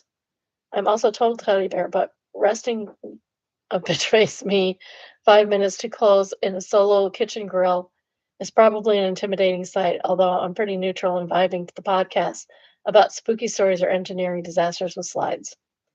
I'm paid by the hour after all. Yeah, exactly. My son's new job, he's on salary, and I'm hoping they do not abuse him, because that can happen sometimes. Seems to be a pretty decent workplace. They've treated him well so far. So we'll see. This is a different division though. Monster says, I wish customers would understand that I'm going to meet their energy. If they don't like it, what are you going to do about it? You know how hard it is to get fired from this place? They're not going to fire me over the likes of you, especially when I let you pop off before I say anything. Good luck going up front to complain after you've called me stupid. I've told managers that come looking for a fight, I gave it to them. I was dead in the water before I even opened my mouth with that person. And you know what? I didn't get crap for it, because I'm excellent with 99% of the customers. That 1% is going to get it if they start. Customer came in one time, told me, wang you, and I said, wang me, wang you. Didn't even get reprimanded. Honestly, that flew out of my mouth before I even realized it was gone. Yeah, typically, if you're good most of the time, they don't care what you do to a rude customer. Your manager should be backing you up on that. 100%. Next, we have Petty Revenge, and it is entitled House Flippers Drove a Skid Loader Through My Front Yard. Yikes. That's not good. You should not be driving through other people's yards. Ever, for any reason. Especially without permission. Several months ago, the house next door to me went up for sale and was immediately bought by. The reason I hesitated was because it says BUI, not BY, which is what it's supposed to say. It was immediately bought by a house flipper. The very first day the contractors showed up to start painting the brick and putting crappy fake flooring in, they dropped a porta potty right on the side of the house next to my house. I came from a day of work, parked my car right in front of my house in the street like I always do, get out of my car, look down and say, what the hell is this mud? Mud all over the street where they unloaded the skid loader, tire tracks right up to the sidewalk, and straight through my goddamn front lawn, crossing to where they dropped the damn porta potty. I completely flew off the handle. I yelled at every contractor out there until somebody gave me a number of their boss. I was trying to get the owner's number, the contractor, fine. I called and chewed out both the porta potty company and the contractor. Both argued with me that I was wrong, so then I parked my little Honda right where they unloaded the skid loader to prevent further unloading in front. I also then parked my truck down to Lowe's and drove my truck down to Lowe's and bought a steak with a no trespassing sign. Then I put the no trespassing sign right on my property line. Then I left my Civic in that spot for about a week and a half and just drove the truck out of spite. During this time, I had to deal with contractors trash making its way onto my yard daily, rags, dust masks, etc. That's not right. My son better not be doing crap like this. I would overhear them laughing how I have my property lines wrong and that my sign is now on their yard, etc., etc. 1.5 weeks later, when I get my little Civic, somehow the front windshield is now cracked completely across it and has been progressing in all different directions. Odd how my windshield just magically broke. I'm pretty certain the contractors were mad at me for yelling at them and were throwing bits of crap at it. I can't prove it, so whatever point now. No, when you're doing stuff like this, you need cameras. You need to buy a camera. I need to buy cameras. You need to buy a camera and put it out there so that you can prove that they did crap to your car. Because you know they're going to do crap to your car. That's just the nature of these a-holes. Several months later, they clear out and the for sale sign comes up. Thank God. It might finally be over. I leave my no trespassing sign up anyway. Several people come and look at the house. All meanwhile, I have crappy, broken up, no trespassing sign flopping in the wind. My ugly Civic with a broken window, ugly and multicolor now from a couple hit and run accidents, sitting right there at the edge of my house facing yours. Once again, I come home from work and my no trespassing sign's been stolen off my property line. That's it, I'm done with this. I call the realtor company. My blood is pumping. I get the receptionist. I realize this is not her fault. I try to calm down and keep it cool with her, but I'm still a bit angry. I'm stern with her and I tell her to tell the realtor to get a surveyor out here, mark the lines, bring back my sign, and apologize. After she is done with that, the contractor can roll up the sod truck and reside my side of the yard and apologize as well. The receptionist then asked if I wanted the realtor's direct number. I replied, not a really good idea, with how angry I am right now. Just relay the message for me," and I hung up. A couple days later, on Sunday, I hop in the truck to go back down to Lowe's to get a bright orange paracord and a new no trespassing sign.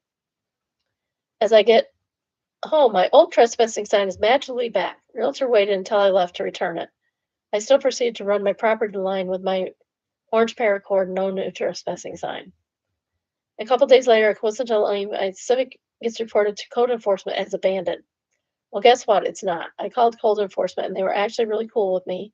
I explained it was completely legal and then I drove that car to work that day. They removed it from the list right away.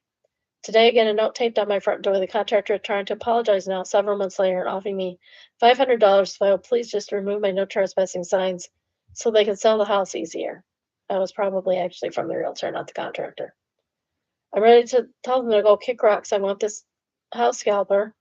Sorry, I mean house flipper to just bleed financially on this house for several months. I won't be calling back for several days if ever. You don't owe them anything. Emily one says, same one as the last Reddit read. It's pretty cool. $500. I don't see any new salary compensation for destruction property. Exactly. Chance Day answers $500 not enough, but in small claims court, it would count as an admission that they caused material damage, and you could get the correct amount from there. Tosser says, second top right comment, and he says, I think the correct response is, you've analyzed my property. I'll add more signs. If the house isn't selling, your best bet is to drop the price until it does. Edit. The above would be the pettier way to go. Here's a more profitable way to go. What's your best bet about how much you can take away from the property value by being the psycho neighbor? In theory, they should be ready to pay you anything below that number. I suspect that number is very high. I probably put up more signs and do everything I can to seem like the psycho neighbor. I agreed to stop if the flipper paid me the price of residing the lawn. Fixing the windshield plus like $5K because I'm laying on them. Exactly. Expectation versus reality. The underbed play space beneath this bed from Wayfair. Sure, they provide the dimensions. Okay. So it's one of those loft beds. It's a loft bed that a kid should be able to play under. Now there's a kid playing under the loft bed. Twin low loft bed with, it says low right on there, low loft, with 7 storage drawers and LED lights, inclined ladder, and under the bed play space. How tall are those windows? Or it says it's 27 inches. 27 inches is like just above 2 feet.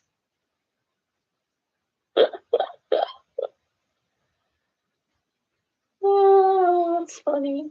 It's 27 inches because you can't have a loft bed that high in a normal height room and have any room to sleep in. That's how big it is, yeah, honestly. It's way smaller than it looks in that picture, for sure.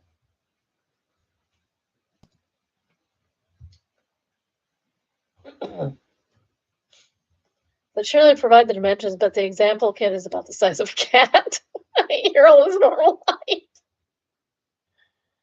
Oh. August says, yeah, those dimensions do not match the image whatsoever. They didn't try. Just look at the random photo and stuck their image on it and say it was listed information. In construction, I'm used to estimating sizes. Before even looking at a photo, I knew it would be bad. Monster Enter Door says, if that first pic was 27 inches high, the kid would be like a foot tall. Less than, really. August says, when I look at the details around the room, like the ladder rungs and those storage cubbies on the left, the image might have been fine until they put the little pygmy kid in there. Based on that info, that kid would still be in the womb.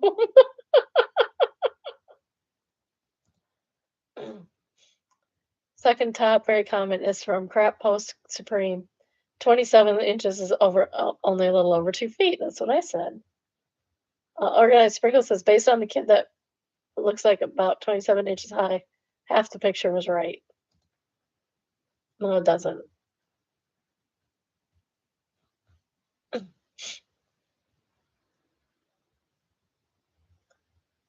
That's insane. Another key says that little kid is actually the size of a very small cat, which makes it very popular model choice for catalog images like this. Why do you have a cat kid in there? Cat-sized kid. All right. If you haven't already, like, subscribe, turn on your notifications. Also, my social medias are all in thing. I update at least once a day, all of them about the next episode. Um, the one I think does the best job is Snapchat, to be honest. I'll add you to my list of biddies, and you'll be reminded every day, maybe twice a day. I don't know. I'm gonna ask them if that would be annoying because I already have a whole list.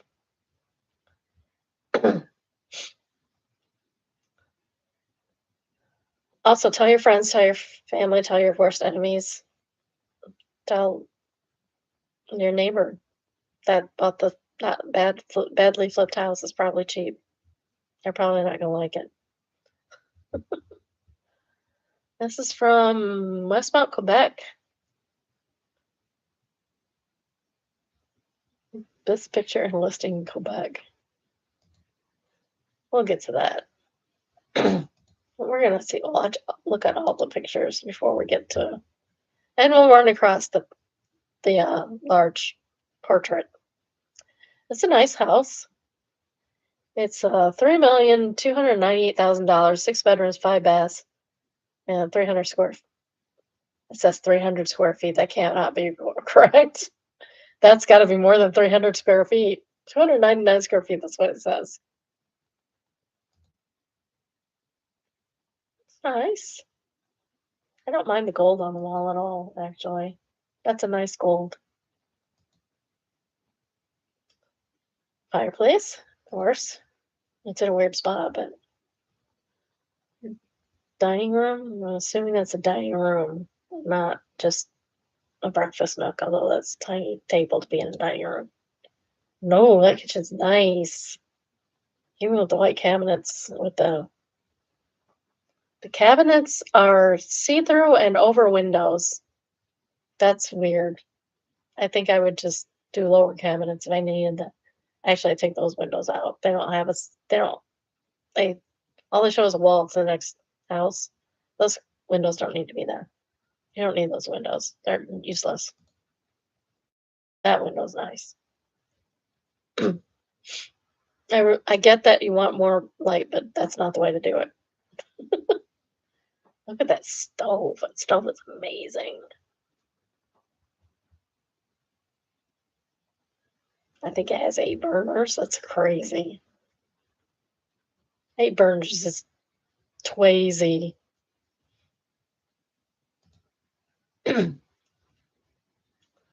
Nice.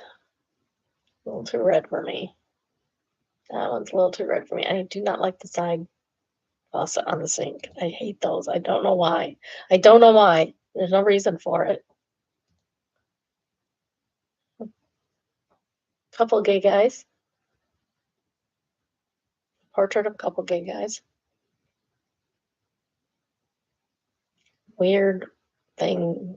That is a weird mosaic to have in your bedroom. How do you sleep with all that going on? How do you sleep with a sword pointed at your head every night?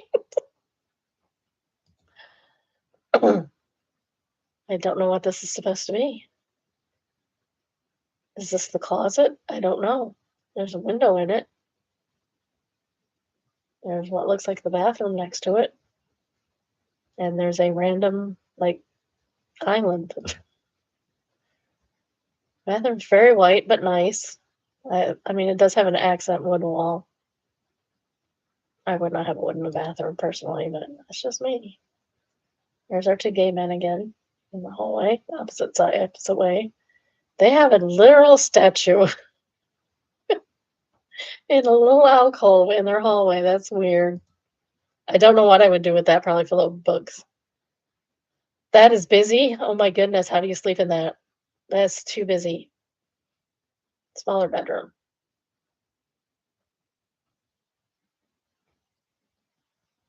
This is a hallway going to what looks like a study. And the study, which could also probably be a bedroom. That's much better. And another bathroom with 2 sinks, 2 separate sinks. That's wild. They're not even, it's not even like a one cabinet with a double sink. It's like 2 separate cabinets. Which, I mean, it works. Also very white. They're not very inventive with colors other than in the main living area. Nice. Really nice laundry area. Love that laundry area. That's amazing. And there we have the picture. It's just like someone I can't recognize talking to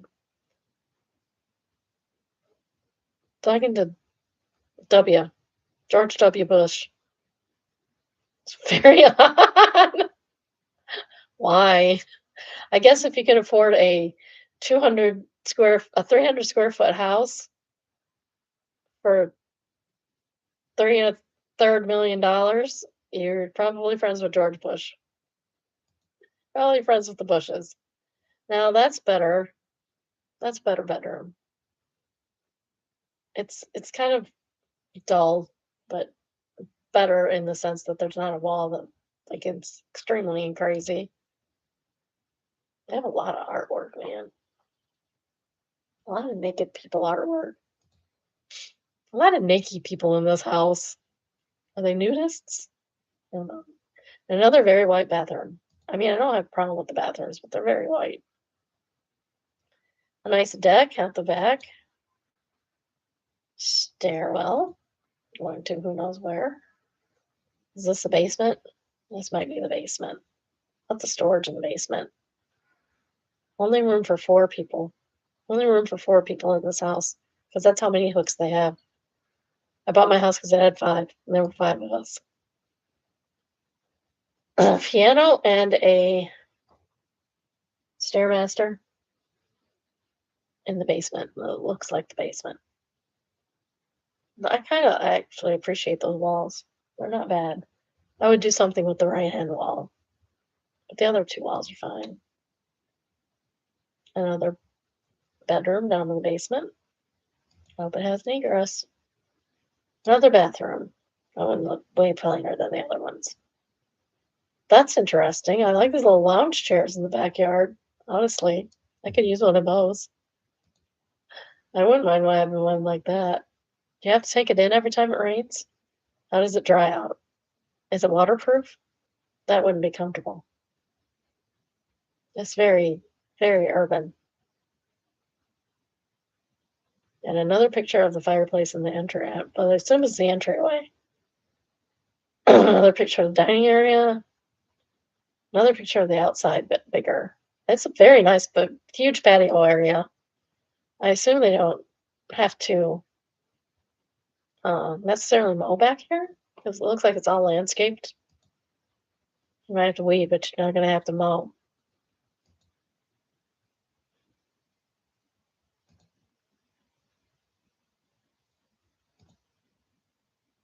And an exterior shot. Ooh, has a little oniony thing, like like Muslim churches have or Orthodox churches have. Muslim and Orthodox churches have a little onion thingy on top. Oh, it's French. There's a salon. Salad manager. Butler's pantry. Is that what that's supposed to be? And cuisine, which I guess is the kitchen. My Spanish is not. I'm right. French is not good. Principal bedroom. Ensuite bath.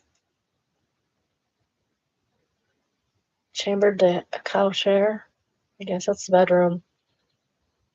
Oh, that must be a bathroom. Oh no, that's the laundry room.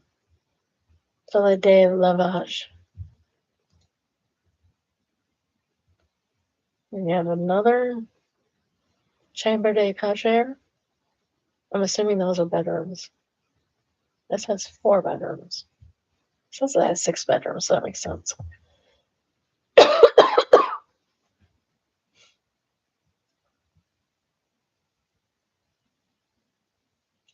Chamber de Cachere, is that a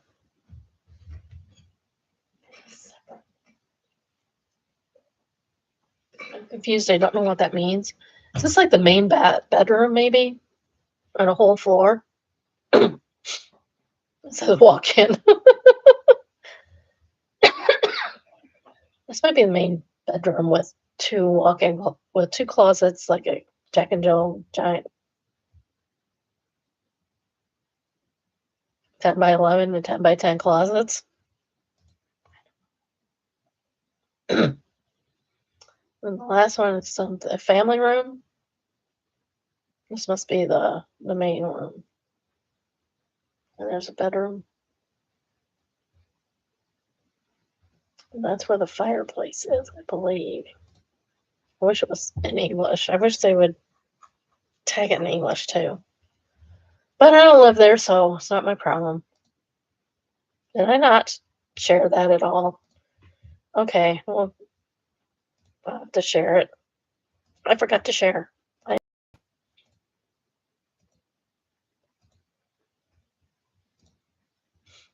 Okay, we'll do it again. Here's the golden room. I don't know. Is that a sitting room? Is that what that's supposed to be? They have at least three fireplaces that I see. Dining area, I assume. Oh, that was a butler's pantry. That was a dining area.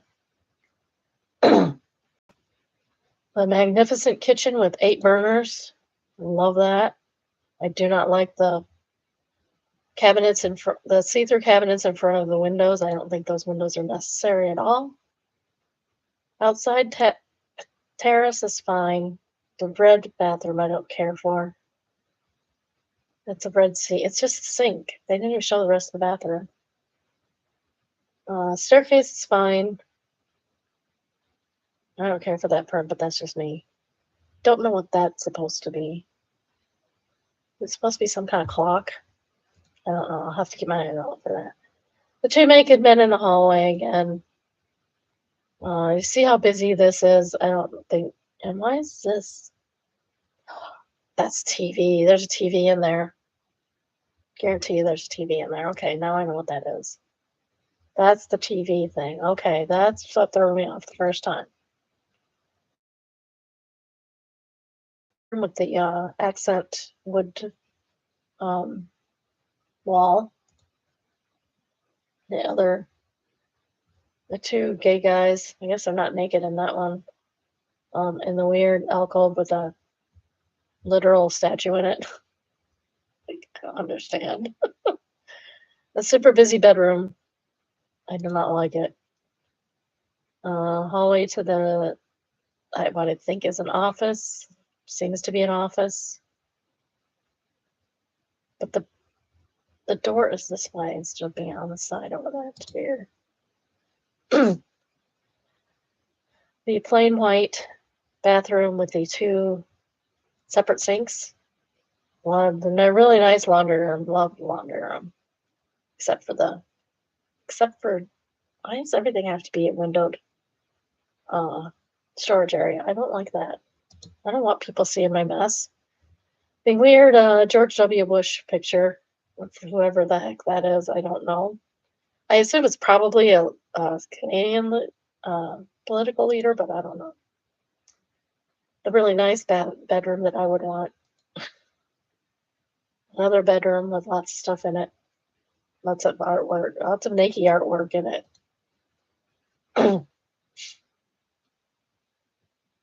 Bath with the gray tile shower. They don't let you see in the shower. Balcony, stairs, I assume from the basement to upstairs. Maybe that's a garage over there. I don't know. Why do you have a glass door in the basement? That's really weird. See, the second time I'm finding more weird stuff. A storage area / mudroom. A grand piano room with the Stairmaster. I guess one person can play the piano while you Stairmaster in time with the beat. Another bedroom in the basement. No, the bathroom, I assume, is probably in the basement because it's pretty plain. This is like your pool bathroom. Terrace with the really comfy looking lounge chairs that I want now to put on my deck, not for out in the weather. They're way more comfortable than my lounge chairs, I'll tell you that. I should have bought the seats. Not seats. I have a couple lounge chairs on the deck. I should get like comfy little pillows, you know what I mean, the pads. Comfy little pads for it. Another picture of the dining room area. Another picture of the terrace area. Another picture of the terrace area. Do those stay? Because I would like those. One even has a footstool, which I always need. But I probably wouldn't need them because I'm short. Outside view in the evening. Another evening view off the deck. Evening view of the house with all the lights on, which would never happen if I lived there because that's a waste of electricity. And the I assume that this is it's very thin.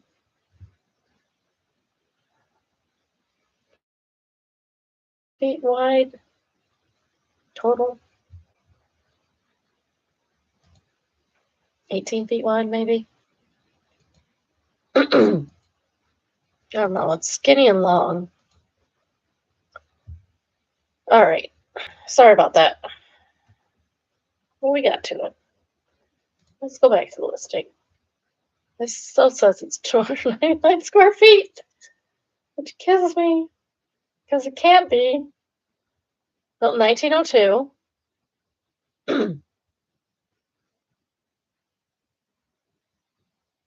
It's $11,000 per square feet because they have the square footage wrong, clearly. Moving condition, 1902 is a true jewel box, enchanting with its turret and fresh Victorian charm. Restored by L'Ensemble. That's my French for you. It's not very good. And authenticity with modern comfort. Bright rooms, high ceilings, 5 bedrooms, it says 4.5 bathrooms, over 4 levels, including a garden level with a practical mudroom, which is nice. Upstairs laundry and gift wrapping room. A gift wrapping room. There was a gift wrapping room. Dream kitchen, yeah, that's not even kidding. Luxurious bathrooms, European style living room flats. They keep saying it's 220 square feet. It's not. It can't be. It's small. This is not a tiny home. Even a tiny home is bigger than that. Maybe it's 3,000 square feet. Because there is one that says total interior living is 299.2 square feet. I think it's supposed to be 2,992 square feet would be my guess. What's supposed to be. That is a giant problem.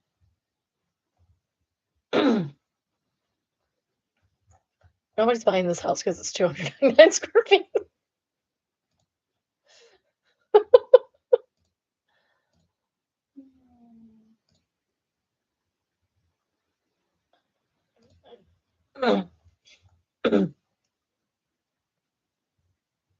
Top comment is a beam. Because we're focusing on that George Bush thing. I literally cannot think of any philosophical reason to make a piece of art that pick. It's just as bad art. Okay. So this is what the picture is supposed to be. This is what they did. They used as the inspiration for their artwork. I may telling me my ex just walked in, me enjoying the night. Oh, that's funny.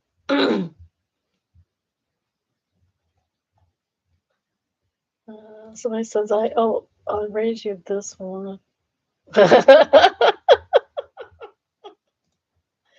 It's cat tax time. Cat tax. Aren't they cute? They're so cute. Little black cats. Oh, I love that one. Looks furry. He looks like Pete and Tony. They look like Pete and Tony, which are two of my kids' cats. Kids have 5 cats between them. Just crazy.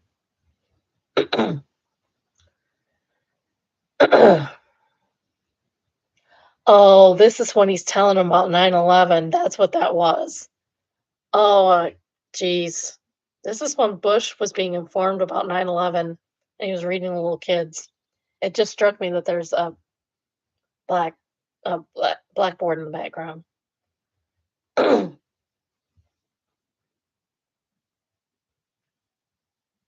This was one of the most potent moments in recent world history. What do you mean you can't think of philosophical reason for it using it as art? Because it's not art. It's dumb to use that as art.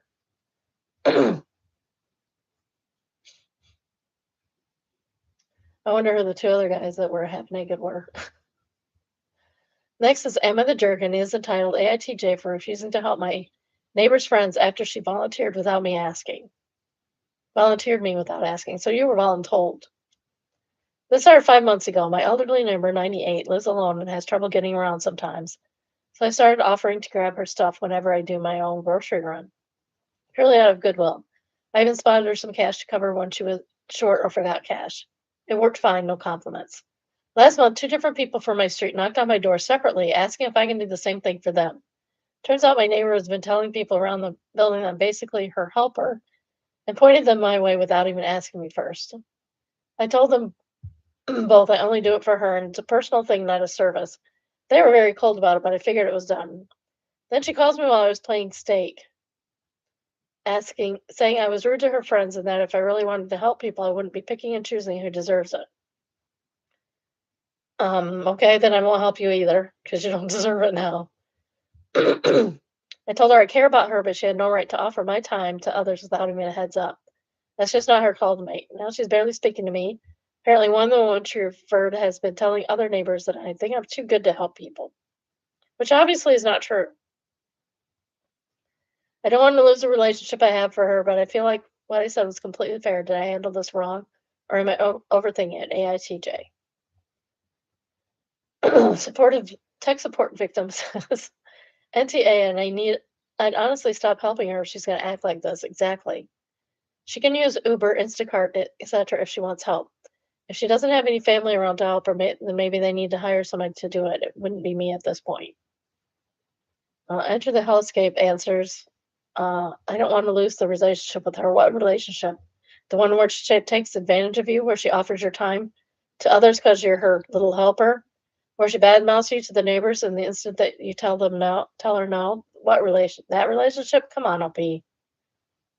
Right. Alter Noma says answers the relationship where she sees OP as a doormat, which she can lend others to walk on. Hobson says you're going to have to let this friendship go. It's only going to get worse. Allie says it also sounds like the older person doesn't feel like it's the same type of relationship that OP does. Are they treating it like a charity service OP works for as opposed to true blue friendship? And M says, is the third top right comment, says, there is no relationship. Apparently you're not a kind neighbor, you're a servant. Right. Next is signs of the story, and it is just the cringe emoji. It's funny.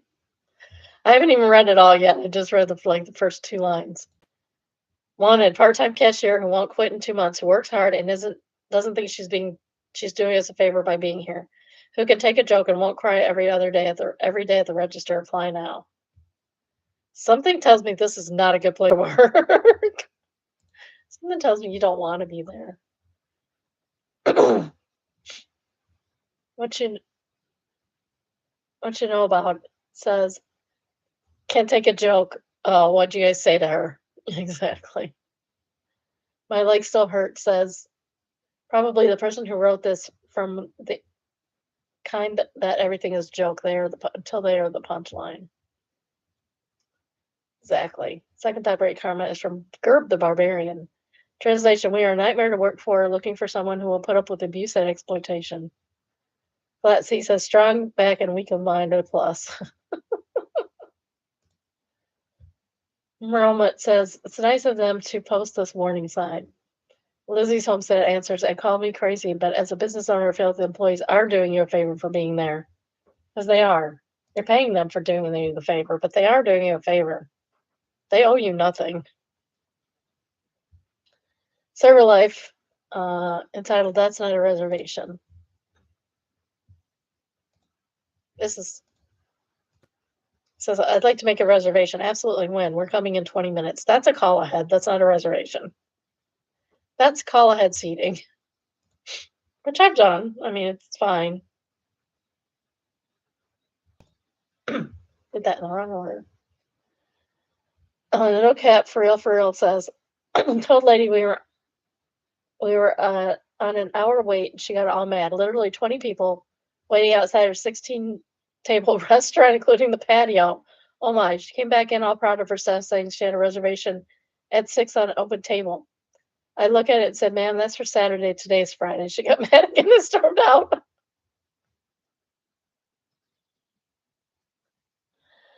Are people great? Park Herb says, I had a lady throw a fit to tell me no one wants to work anymore because I told her I couldn't do a 150-person full buffet cater in a wanging hour at noon on a Friday. Nobody can do that. Even I don't care what day of the week it is. You're not doing that.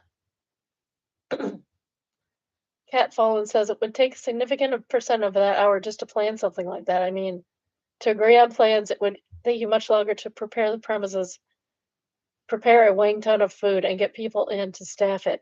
Even if you literally had everything, you'd need standby at the same building, right? Park Term answered her. To make matters worse, I do 90% of our prep, 100% of our cooking and catering, and I make everything the same day. I tried to explain to her I have a 30-hour head timer on catering in general and a 3-day head timer on orders for more than 50 people. She just not understand. I was just being lazy, apparently. No, you weren't. That's crazy, fans. Glockosloth is the second type-rated comment, and they say, I'm forever baffled by people who are in charge of events involving 20-plus people who don't think to call the restaurant more than an hour or two in advance. When we have to turn people down or give the we can't make any guarantees spiel, most of the time they are understanding, but a large group of people will literally say, okay, we're going to come in anyway, and are shocked when they're told the same thing at the door. Imagine that. Imagine being shocked after you're already told something and you get told it again. Twirly Whirly Burly says, at my restaurant, we can't even take them if they call a month in advance during peak hours. So everyone else wants a reservation for 9 at 7 p.m. Disposable Savior says, I just left. We gotta take reservations for our party room except for Friday and Saturday nights. Sunday mornings are usually slow, but not Mother's Day because it's winging Mother's Day. We had a new server that did not know how to take any reservations for the party room for Mother's Day. 25 top at 12:30. One of those times when I was so glad to be back in the house. Whirly Whirly Burly answers again. My head maitre d' no call, no showed for a 2.5 hours, 10 a.m. to 12:30 on Mother's Day, and I had only just been approved for promotion to head maitre d'. I don't even get a raise in my pay until my payday next week. It starts after this Monday. So I was running the whole house. Lunch ended at 450 covers. On my first day after being approved for a promo with our slow-ass old lady host that does too much, yet everything as slow as possible, while also training a new hire host. Why would you train somebody on Mother's Day? That's insanity. We did go out last Tuesday for our anniversary, and the guy was training someone, and it was fine because it's a Tuesday night. Do not train people on weekends, especially not holiday weekends. That's insanity. And it was a double. I may have cried on my break. It's the only time I ever regretted ever leaving. Third top rated comment is from Crazy Life Crisis. And they're a server. And they say, reminds me of when I was up at the host stand rolling silverware. And these people came in and asked for a table. They had 21 people and it was peak rush for the weekend. And host said it would be 2 hours for that many people. They said, that's too long. And to make it 1 hour. Sir, You don't get to decide that. OP says, "Sir, McDonald's is right around the corner to the left." Who does that? Like, who says, "No, it's gonna be an hour. You're gonna do it in an hour," when you've been told it's at least gonna be 2 hours? That's insanity. Next we have confession is entitled, "My whole family doesn't know I lost track of which triplet was which." Oh my gosh. I know I was lazy. I helped take care of babies when I was young and never thought taking care of triplets is extremely hard and time consuming. A family member sometimes asks which Bubbles or Buttercup or Blossom. Obviously not the real names. And my wife says their clothes are color coded, but in reality, I already got the babies mixed up. No one, including my wife, has the attention to detail to know which is which besides the clothes. I don't have the same time, was working 2 jobs and patience burned out. With the extra steps that my wife does, so whenever it's my turn to take care of the babies, I do what's convenient. Oftentimes I get them swapped. When they got a bit older, they basically chose their own names. Only one kid responds to one name, and now that they've grown a lot, it's easy to know which is which, but no one really knows the original Blossom Bubbles Buttercup is. Edit. I did this when they were babies. My kids are preschoolers now and can be easily identified and have their own identities. I love the suggestions that I would have done if I knew, but it's pointless now. Wow. It's got to link to something else.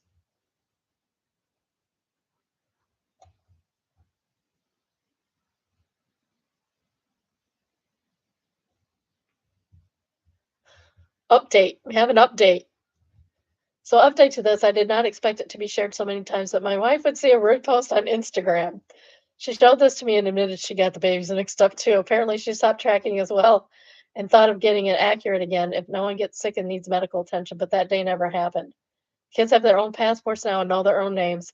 And where I live, no one cares about birth records, only passports and driver's license. Quite a relief in the end. To us, it was really just names.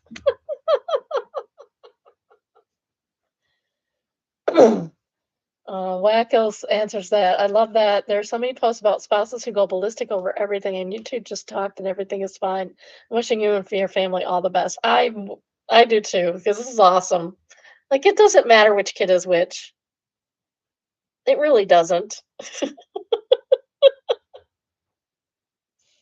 I think I would have done something in the meantime to not get them switched. Chris says, as a triplet, my parents have confirmed that they don't know if we were mixed up or not at some point. Giordana asked if they're identical, and she answers, no, we weren't, but as babies, we did look a lot alike. One of us has a scar from emergency surgery, but the other one and I look similar enough that we could have easily been switched. Wow, that's amazing. Talk about switched at birth.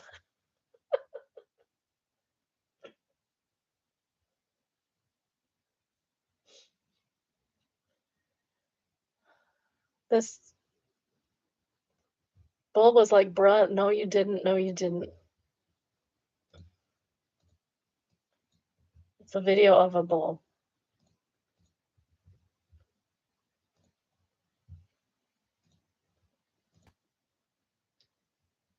Hilarious reaction of this bull when he realized there are cows. When you go, fucking coos are that way. It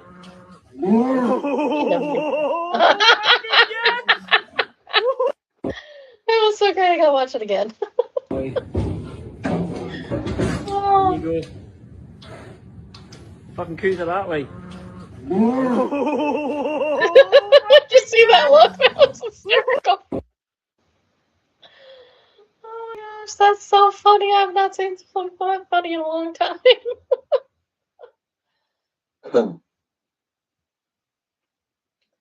This dude Divide says, okay, be cool, be cool. Hopefully they didn't notice that. Divide says like a dude skipping to the nightclub. Basalt Clava says, I think I've definitely done that before. He had a literal smile on his face.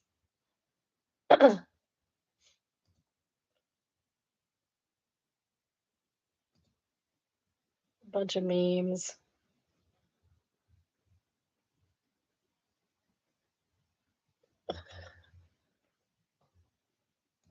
Oh, that was great. I loved that. That was excellent. Most excellent. Oh my goodness. So funny. Next we have Am I the A-hole? And it is entitled AITA for secretly buying extra food for my niece because her brothers eat everything first. No, you're not. Girl needs to eat too. My brother's family has been staying with me and my wife for around 6 months while they're saved money after moving from another state. It's been okay and we get along pretty well. That is great. Love that for you guys. That's awesome. They have 3 kids, 2 boys, 1 girl. The boys are both athletes, track and baseball, and they eat a ton. They're teenagers and constantly hungry, as boys will be. They eat you out of house. Teenage boys will eat you out of house and home. I feel bad when BW is a teenage boy because it's going to be expensive. 'Cause that boy can already eat. Whatever food is made, they usually go back for multiple servings. They demolish snacks really quickly. Something I started noticing though was that their daughter, who I believe is 14, would regularly complain that there was barely anything left for her by the time she got to it. I also noticed my brother and her wife usually give the boys noticeably bigger portions during meals. I figured it was just maybe the boys are bigger and more active, but I eventually asked my brother about it, and it seemed kind of excessive. He says the boys need the calories because they're athletes and still growing. Well, his daughter doesn't really do sports and sits most of the day, so she has no energy. She has no energy to do anything if she's not getting fed. He also said he doesn't want her getting overweight, as she isn't physically active much outside of school activities. I found what my brother said to be very strange, maybe even emotionally damaging their daughter with the way they handle food. Very possible. So after that happened, I started buying extra snacks and drinks and keeping them in the main part of the house. Their family mostly stays in the guest area of the house, that has its own kitchen. I quietly told my niece she could help herself whenever she wanted, so she wouldn't feel like she had to compete with her brothers for food. My brother found out about this. How did he find out? Who told? Whose big mouth told? And he completely lost it. He accused me of making them look like some terrible parent who was starving his daughter while he were. He said she gets 3 large meals a day and that his wife cooks and they do buy her snacks, but she doesn't need to pick out on them. Let your boys are fine. Picking out on them. He also said if I was going to buy extra food for one of his kids, I should be letting the boys have access to it. No, that's the entire point of buying the extra food for the daughter. I told him the entire reason I did it was because the boys already eat most of everything in the house, and his daughter was the one consistently being left out. Am I the a-hole? I'm not really sure I should have gotten involved. Probably not, but it's done now, and I feel like it was the right thing to do. Who is orange is the first top right comment, and they say fathers should talk about their daughters like, I don't want her getting overweight. Care more about their attractiveness to other men than their health or well-being. NTA. Take care of that little girl as much as you can. Edit. If it wasn't about looks, was real fatherly concern, he would have said, I don't want her getting unhealthy, not overweight. Desolator says, I know it's waning wild. I want my daughters to be happy, healthy, and full to their content as long as that's healthy stopping point, of course. I shouldn't talk about weight, honestly. Safety Fluid says, NTA, this is both sexist and also an example of how sexism is failing boys too. The boys should be taught to pay attention to make sure everyone gets food and that it is shared before finishing something. Exactly. You don't get seconds until everybody else gets firsts, for instance. And you're right, your niece should be taught to having a few snacks will make her fat, or that she doesn't deserve as much food as her brothers. Lisa Bryan says, I have the feeling the boys are going to grow up to be the kind of partners that women post about, complaining he ate all the food in the house and left them nothing for dinner. Exactly. Because you have to be kind, you have to learn to be respectful of people. Hollis Gold Horror says, this is precisely where it starts. You being male in every active way means you're inherently entitled to more. Don't have to ever show any kind of consideration to the weak brains female and share your space. Misogyny in a nutshell. The third favorite comment is from Chaotic Storm, and she says, NTA. He is heading toward giving his daughter a very unhealthy relationship with food and body image. Also, the double standard is absolutely atrocious. I have 2 teenage boys, so I do understand the amount of food they can put away. I also have 2 new teenage boys and a girl right in between them. So I also know how much they can put away. My daughter, I never monitored what my daughter ate. She ate what she wanted to eat. She was always skinny in high school. She's gained a little bit of weight now. She's still not overweight. Plus, she has health problems now, so she should probably gain that weight anyway. As best I can tell, it goes in one leg, and because their stomachs should not fit at all, but somehow do.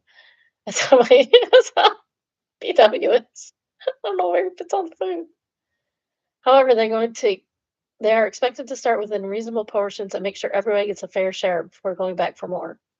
If they want more, they can have it, but they need to be mindful of others first. For your nephews, vacuuming up everything before their sister gets a chance is incredibly rude. They need to slow down and be respectful. Or she gets her portion first, because she's not hogging it all. I don't blame the boys for this. If that's the attitude their dad has, they probably think they're doing normal and okay, and it's not. Choice Werewolf says, honestly, I think my biggest concern for the boys is how they treat shared household resources. I mean, what about the future where they have a partner and they eat all or most of the food made that's leftovers or their partner's portion? I mean, they're not being taught consideration from what it seems, and I have known other women who dump men who eat them out of house and home and don't even live with them as a primary reason for deciding to end a relationship. I feel bad because they have no clue how selfish this behavior is and how absolutely violating it can feel for the person on the other side of this equation.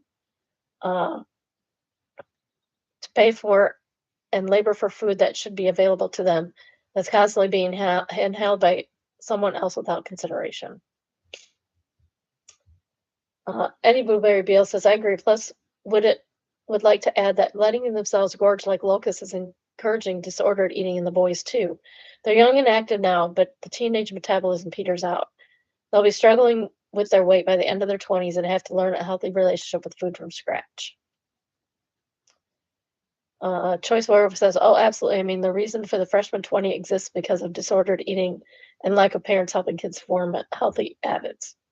I did not. I had the opposite of the freshman 20 because the food where I went to college was so bad. I actually lost weight. Ended up being less than 100 pounds. I was also walking a lot, and I should start doing that again. Shiny Bird. Oh, no, we already did the third. Okay, we're good. Next we have I Don't Work Here Later, and it is entitled Not in This Lifetime. I'm a dentist. Username gives it away. And we wear scrubs in the office, as you should. One day I had a splitting headache, and of course we were all out of Tylenol, so I ran to the local drugstore next to my office, grabbed a bottle, and headed to check out. Of course, the woman ahead of me is arguing with the clerk over something stupid.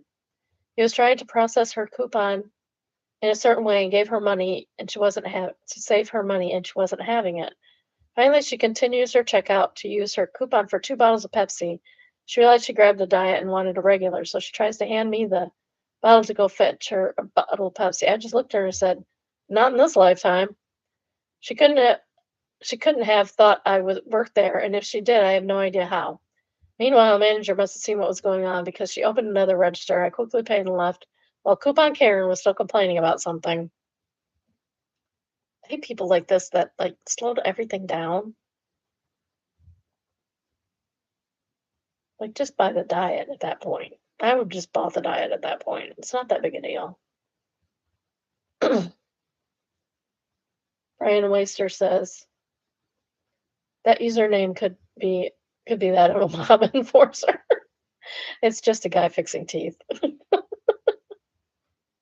Be revolutionary says, is it safe? Great Book Purpose is the second time Brady comment says, so did that help your headache or make it worse? I would have walked out laughing. Analyst says, many years ago, I was a member of the Royal Canadian Navy. I was ashore in uniform in a U.S. port, which I will decline to further identify, was headed downtown in search of traditional diversions of the sailor ashore, when I was approached by 2 well-dressed men who had clearly been indulging in those diversions. So he was dressed in his uniform as a Canadian service member, and he ran into some drunk Americans. They complained to me that one of them had been groped inappropriately and wanted me to do something about it. I had to explain that A, I was a member of the Canadian Armed Forces. They hadn't noticed the maple leaves and anchors on my uniform. B, I had no authority in their country. In fact, it would be cause for a diplomatic incident if I tried to exercise any. Even if I had been a member of the U.S. Armed Forces, I would still have no civil authority. Exactly. They had no notion of the difference between military and police personnel. That's weird. D, they should find a city police station, and no, I didn't know where the nearest one was, and file a complaint with them. They were extremely vague on such details at the time and location of the alleged event, and were completely unable to give any description of the alleged groper. E, jurisdiction mattered. Federal law enforcement would have no interest in such a complaint, neither would the city police. But I didn't bother saying that. I mean, they might. The city police might. Sorry, my back's already. F finally had to get them to turn around and herded back toward downtown because they had been blissfully unaware they were headed to that area of the city where they were very likely wind up in a local ER. Sailors ashore pay attention to things like that. I held them a cab, told the cabbie to take them home. Could they tell him where they were? After that, I could actually get myself into a pub for a pint and dinner. That was very nice of them. So my answer is very kind of you. It is. Very kind. I like guys. This is a good guy, not a nice guy. Nice does not mean good. If you watched Into the Woods, you know this. All right, and then third comment is from Poe the Ghost. And it says, as a former cashier 20 years ago, I would have laughed so hard and probably been written up. See CSM Theatrics to appease the Karen for it.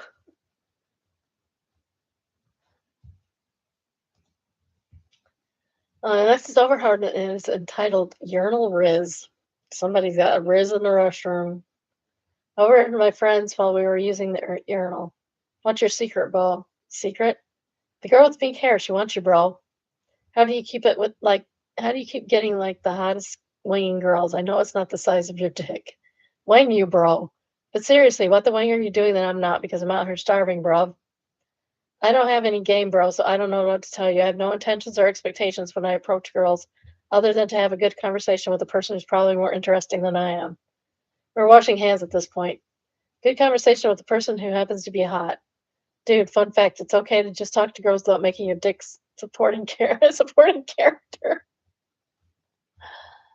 Vashti Voden says, respect, bro. That's why he's getting the girls. He treats them like humans. I really hate this PUA manosphere crap. Yeah, same. I'm glad I'm not dating nowadays. It was bad enough in the 70s and 80s.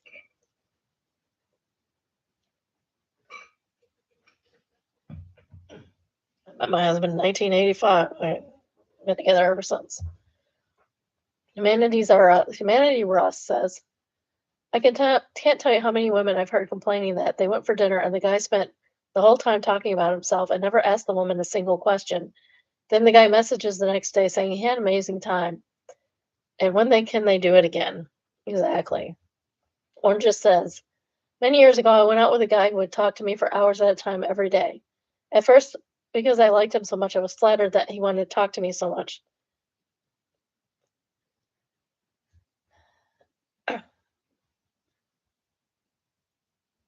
That he called me all the time.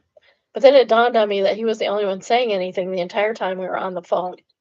I could have put the phone down, muted myself, do some chores around the house, and I don't think he would have realized I wasn't actively there. Anyway, it made my attraction to him evaporate, so at least I didn't have as much of a hard time getting over him. Humanity Risk says, some guys just want free therapists too. Free therapy. Bad Breath Unlimited says, maybe you should talk to that other guy, that dentist guy, about your breath, dude. This is a way. Good conversation for starters goes a long way in setting the tone for the subsequent interactions. Listen, engage, and gift of gab helps too. Sometimes I'm not that talkative. Next, we have True Off My Chest, and it is entitled, I called the girl anorexic to prove a point, and now I feel like crap. I, 17 female, have known this girl since first grade. We've never been friends, and she's always been a part of the mean girl groups at school. Recently, I got a scar on my arm from dropping a heavy PC tower while moving it to my desk. The screws caught my arm, and it was deep enough that I needed stitches. Since it's summer, I started wearing t-shirts, so the scar is visible. When I found out she's been spreading rumors that I'm suicidal and self-harming, literally made fun of me for it. That's not right. That's not cool at all. It's incredibly messed up. I'm absolutely not suicidal, and honestly, I feel so disrespectful to people who actually struggle with that. I decided to confront her when I walked past her one time. She literally started singing, I'm suicidal, suicidal, that one song. I don't know that song. She immediately claimed it was just a joke and that I should chill. No, you're a mean girl. You should chill. Here, have some ice down your back. In the heat of the moment, I snapped. I've noticed over the past few years that she rarely eats at school. I don't know if she is in fact anorexic or not, but I told her, well, how about I go tell everyone you're anorexic since no one ever sees you eat? But don't worry, it's just a joke. My friend says she totally deserves it, but I feel awful. I'm with your friends. You have good friends. I can't believe those words came out of my mouth and I feel like a crap person. When I said it, she just shrugged and said, I don't care.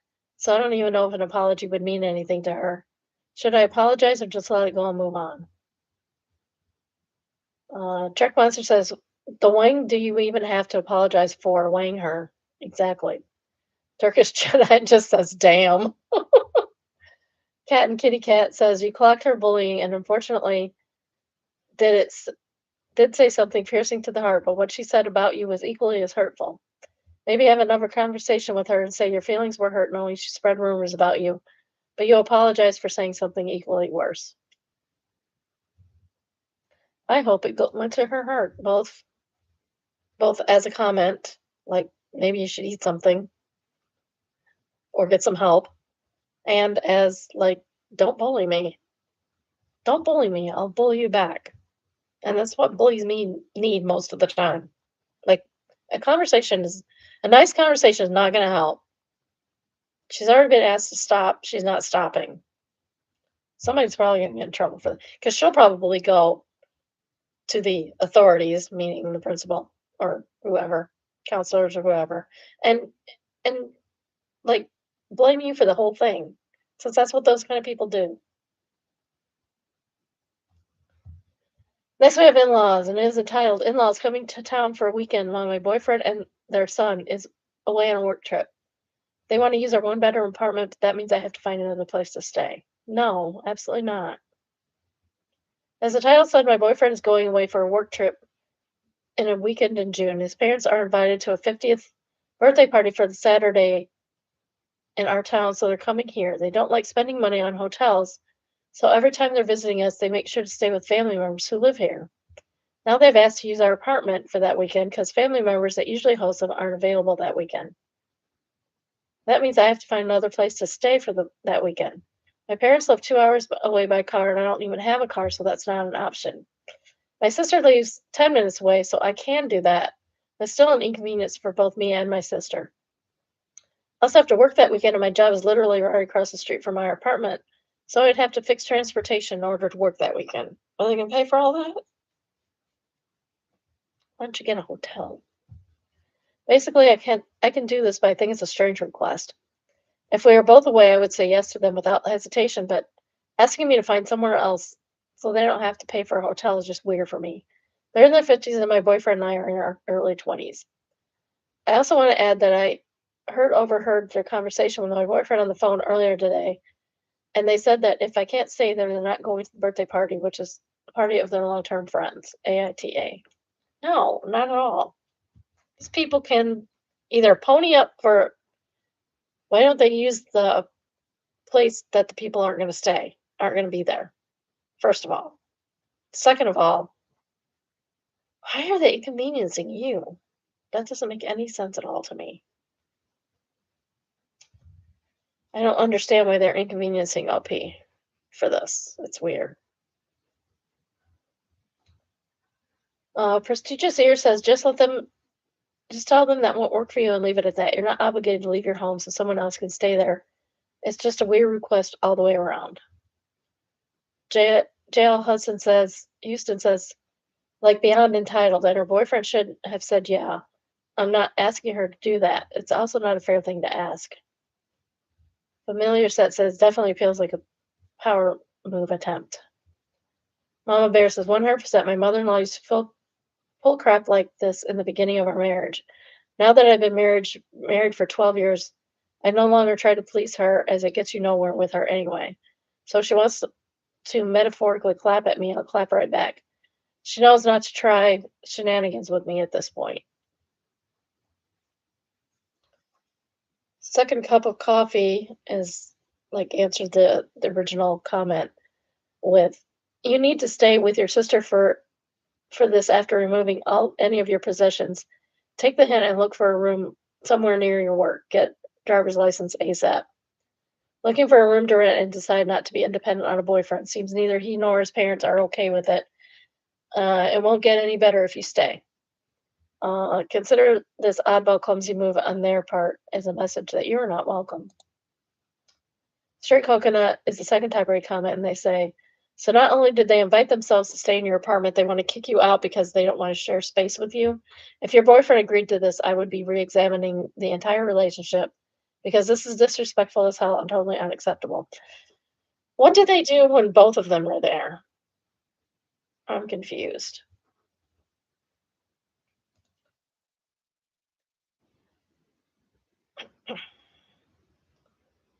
Just a cutie pie said, what kind of sick power play is this? If you let them kick you out of your own place now, they'll do much worse next time since it's okay to treat you this way. Yeah, it's weird. Like she said, they stay when her boyfriend's there. Why can't they stay when she's there? I don't understand it. Next is what do I do? And it says, I saw something unsettling. I was leaving Home Depot and stopped to smoke a cigarette by my car. A few cars down from me, I noticed a man exit his vehicle, quickly remove 2 shovels and leave them by a cart return section leaning on the bars. I thought nothing of it until I saw he was wearing completely untouched sterile gloves to do the task. Untouched sterile gloves to do the how do you know they're untouched? By the time it struck me how odd that he was gone. I couldn't shake the feeling off of how it felt and went to the employees. The manager walked out with me and the shovels were still there. We walked closer to them and got a closer look. Perfectly fine shovels, not bent, degraded, or ruined, but absolutely recently used. Dry soil residue was left on both. Manager hand waved it away and says, people leave junk here all the time. This is what bothers me. A, the shovels were all fine, and who throws away a usable shovel? B, the brand new gloves. Or C, he left them in place where an employee would absolutely have to move them, probably without gloves. I don't know. Tell me I'm crazy. Fight My Squirrel Army says, okay, I used to be a chronic shovel leaver. Hear me out. Old job required me to travel to other states to delineate wetlands. Part of figuring out how wetland boundaries is digging to be able to tell if there's evidence in the soil that water sits there. You really need a shovel to dig the depth needed. Flying with a shovel cost $50 to $75 one way, pending airplane. Don't get me wrong, we did it all the time, carrying a single shovel around in a ski bag, versus the other option of landing and heading to a hardware store, purchasing a new one for $20 to $40, which we also did.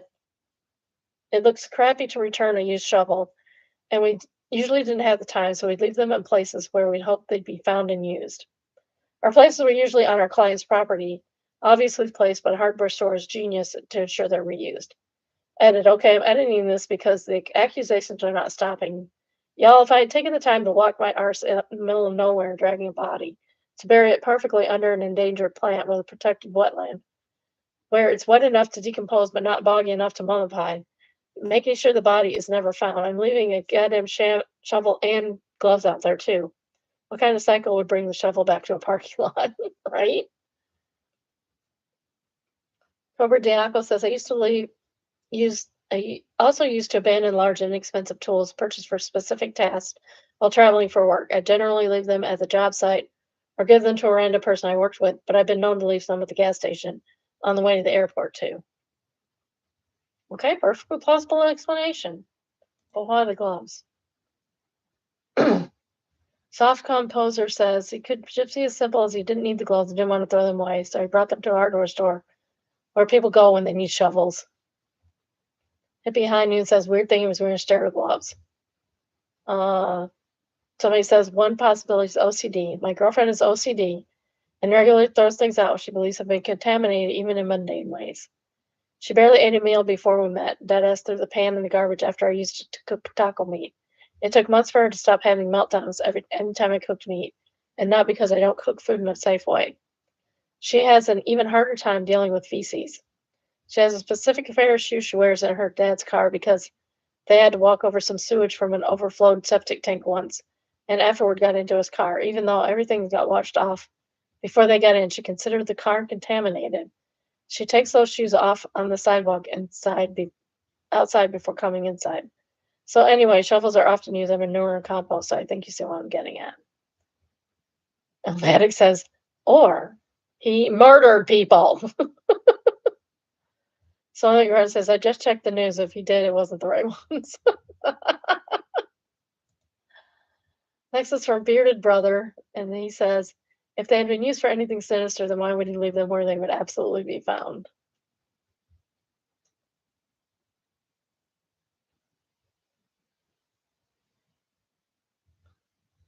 I mean, I'm with him. It's silly. Now I'm going to be going to Home Depot to look and see if I can snag me an extra shovel or two. Next, we have entitled parents and is entitled. Entitled parents demand that my daughter date their son to help his self-esteem. No, that is not how that works. Your son is not entitled to self-esteem given to him by my daughter. I'm a little late posting this as it took place 3 years ago, back in 2023. I figured now is a good time as any to write about it. Additionally, ages mentioned here were how old they were back in 2023. 3 years ago, my 38 female eldest daughter, who I'll call AZ, 17 female. The mom's 38. The girl AZ is 17. I graduated from high school. She and a couple of her friends decided to do a gap year thing, to do things like go to Taylor Swift's Eras Tour show in LA and travel across Southern Europe. That sounds fun. Now, further back, she was having with an autistic boy, who I'll call Fred, because I'm not calling it FS. Male 19, who became obsessed with my daughter, AZ. It's AZ, but I'm calling her AZ. Kept trying to ask her out, took photos of her right in front of her, etc.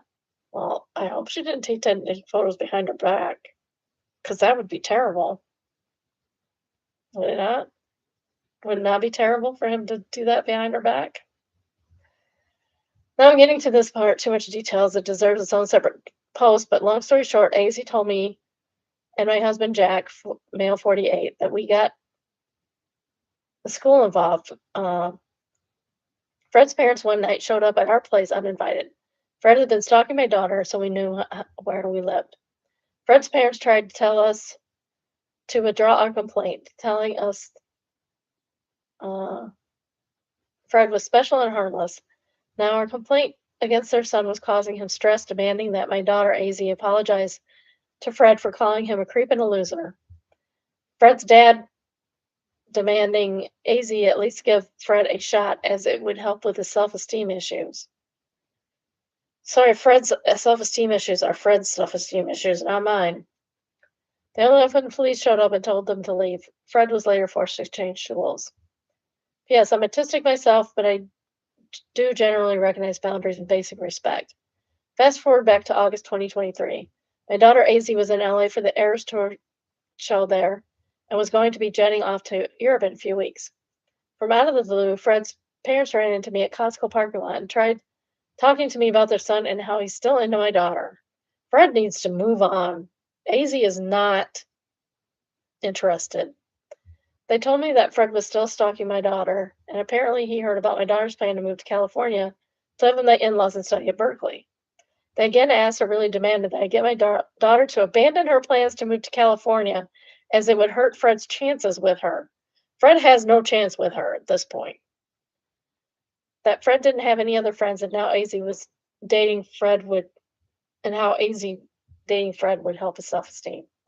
I forgot to mention that Fred did used to be friends with AZ and her friends years ago when Fred and his family moved here to Massachusetts. They were originally from Indiana. As Fred was a bit lonely new kid, AZ did invite him to hang out with her and her friends, which is what my daughter would do. as they were accepting of him until Fred started being creepy around my daughter. Anyway, back to the parking lot. As I asked Fred's parents if they thought it was reasonable for my daughter to give up on her plans for college, which her grandparents / in-laws were paying for, to which they were completely silent. Fred's mom then tried to say that AZ could at least spend a couple of days hanging out with Fred to get him to know him better. She doesn't need to know him better. He's creepy to her. He's being creepy to her.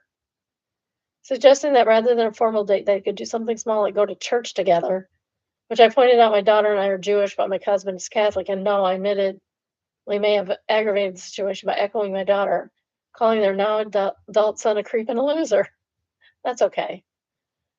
As I was about to get my car, Fred's dad then grabbed my blouse, tearing it open and demanding I apologize, accusing me of getting their son expelled in the first place, and that I'm being insensitive to their son's needs. Excuse me, sir. You have just crossed the line and you need to be arrested. Another guy, a bystander, noticed what was going on, asking if I was okay. I shouted at him to call security or something. Fred's dad then shouted some racial slurs at the bystander, telling him to mind his own business, but Fred's parents ran off when the bystander and his friend started walking over. The bystander asked again if I was okay. I assured him I was and thanked him for helping. I didn't bother telling my husband about the incident in the parking lot as I didn't want him to overreact. Today in 2026, my daughter's at Berkeley, and last I heard, Fred was arrested over something, but I don't know what.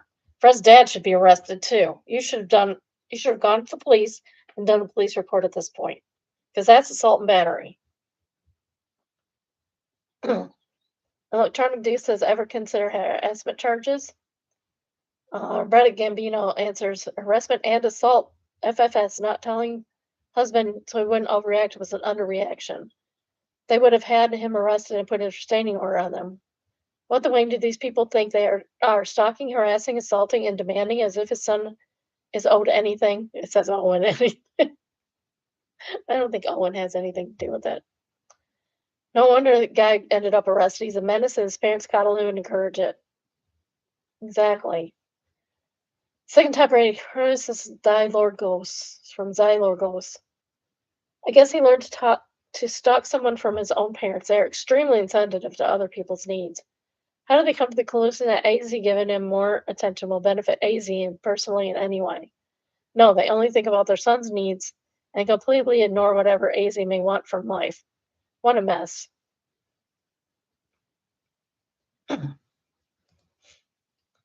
Les Doggo is a third trade comment, and he says, sorry, I know you're trying to be nice and understanding, but it's ridiculous, but you let this go too far. Your son's stalking your daughter, and then you let them explain their plans for your daughter to abandon her plans for self-esteem. That's just a matter of time before he becomes obsessed with someone they can't leave the area. Yeah, that is scary, man. Like, how dare you? How dare you ask someone to change their college plans, their entire life, turned upside down for your loser son? No, absolutely not. Next is from Oh No Consequences, and is entitled Absolutely Clueless OP wrongly assumes his wife was hurting their baby and then is shocked when she left him over it. This is originally from AITAH for being concerned about my am I the a-hole? And it's entitled AITAH for being concerned about my infant son's crying. I think I remember this one. And yeah, he is. I-35 male, 13 months old son was sick for like a week and had been really fussy, as little kids are when they get sick. They have very small airway passages, and it is a pain in the butt, especially if they get like croup or something, which can literally close their airway and they can die. So he was crying and shrieking a lot when he was not distracted, eating or drinking. He was up crying at night and breastfeeding with my wife, 34 female, almost every hour when he usually sleeps at least three at a time. It was pretty bad, and I guess it so happened a long day, according to my wife, driving my wife insane after a week. Because sleep deprivation is a torture device for a reason. Because it literally messes you up. She cried a couple times saying that she couldn't handle it anymore and needed a break. So why didn't you give her a break? When she went downstairs to cool off, she was just loudly complaining about how she's tired, she's overwhelmed, she's exhausted. She can't deal with all the screaming and breastfeeding and let out an arg of anger. My son was still crying while I was trying to distract him in her room. Then my wife came in and said she was going to put him to bed because he seemed tired. My wife took my son to his bedroom and all hell broke loose. He was literally screaming, crying, coughing, screaming some more. I hear my wife say, Jamie, seriously, I'm trying, little man. And he just kept on screaming super hard. I have no idea what was going on there, but it sounded bad. I ran in there and asked my wife, what the wang are you doing? And that's why she's upset with you, because you don't trust her. And she just literally said calmly, I'm trying, little man. I was just worried about my son. She asked, wait, what? Are you serious? And I said I was dead serious. What are you doing to him? She said, I'm changing his diaper, douchebag, which I could see she was. He was rolling all over the place, kicking and freaking way out. As soon as my wife picked him up, he stopped crying. My wife looked me dead in the eyes and said that was not okay and I want a divorce. Probably because you're not backing her up on this at all. Like, you should be up half the time in the middle of the night with the screaming baby. Dude, it was 3 days ago and she hasn't spoken to me, is sleeping on a futon in the spare room and left a divorce application on the coffee table. My son is no longer sick, thank God, and everything is back to normal. I told my mom what's going on. She got mad and said, what the hell, you thought she was hurting him because he was crying? And yeah, I guess I never heard him cry like that. And my wife was absolutely mad. So who really knows? I tried to apologize for how bad it sounded, but she won't listen. Am I the a-hole for being concerned about my son's safety? No, but you're an a-hole about how you treat your wife. You're an a-hole for not going in the room and observing before you had a freak out. Fiona says the replies are hilarious. She never takes a break. She didn't have to go just because he was crying. She might actually take a break if she had a partner who would go and change the baby. Exactly. Gamer Girl says it's so sad that he was clueless about his own role of this in all of this and had to be told by strangers.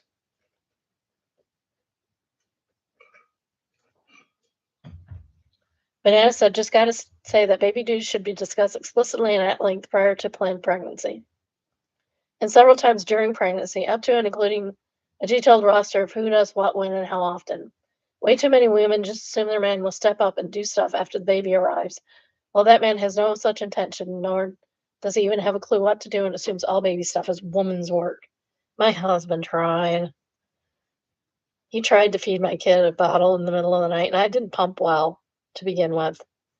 So it was just like, we gave up. Sometimes the baby decides. We gave up, and he never got up with a kid again. Although he did, actually. He takes care of all the poop and throw up, so I can't complain that he didn't feed the kid in the middle of the night. It's fine. It's fine.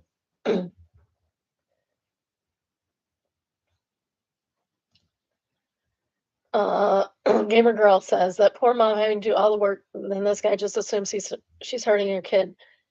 What has useless ass been doing a whole year? She's been sleep deprived. Nothing. He's been doing nothing. Altruistic Cable Car says all the comments said he did something about, oh, but the kid wants mom right now because they're sick, and maybe that's true. But like, mom needs a break. Take the kid and put up with the crying for a while so she gets to rest. Like, damn, exactly. Give her a couple of hours of sleep. At least when the baby's sick. Hogan Lee says, yeah, it's funny how this whole exchange was reversed for me. First-time mother was saying how I can't rest or shower right now because my son will cry if I, or specifically my boobs, leave. My husband's telling me to get the hell upstairs and rest because he's a parent too, and my son will calm down 5 minutes after I go, which he usually would.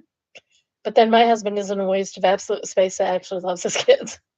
Funny how my son is equally happy to be left with me or my husband now that breastfeeding is well over. Those dumbass fathers will be complaining years later that the kids never spent time with them and still only want their mothers. A-Liv says, goddamn that guy, that dude sucks. The divorce came out of nowhere, surely. And despite all the comments, he still didn't seem to get that he was divorced, that she wasn't divorcing him just because of that one stupid accusation. And Gamer Girl answers, reminds me of the Iranian yogurt isn't the issue on Ballroom. We gotta read that one sometime. Next, we have Mildly Infuriating, and it is entitled, My Sister and her friends over and decided to come into my room and destroy my Newton's cradle. I can't undo what they did. I'm slightly vexed. This would be annoying. Like, buy me a new one. Sister should have to buy him a new one. I could probably fix that, but it would take some time. It would definitely take some time. Basically, my sister and friends came over for a play date while I was at university. Since my door was left open, her friends came into my room and completely tangled my Newton's cradle. It's so bad I can't even untangle it. That's terrible. Cool Kyle says, I bought one of these at a yard sale once, didn't mention it was tangled until I handed it over, only had that box outside, and the actual cradle was brought out up on asking. Decided to go with it and treat it like a puzzle. The thing was brutal to untangle, but eventually I did. I had fun with it despite the difficulty, and it no longer works as a Newton's cradle due to the imperfections in the wire from being snared up. That stinks. Trey Ryan says, you forgot the crucial step. You need to hit the wires with a heat gun and let gravity adjust the tension. Randall Band says a hairdryer would probably be enough. Die Lumberjack answers, technically a hairdryer is a heat gun, but it's kind of like all hairdryers are heat guns, so not all heat guns are hairdryers. One of those things. Babbitt now says, now you have a monument of grunge to be pulled out every time you need to gain a point over your sister. True. Cora says, how old are they? And OP says they're 11. Junior Cox says the punishment should be undo the knot. Exactly.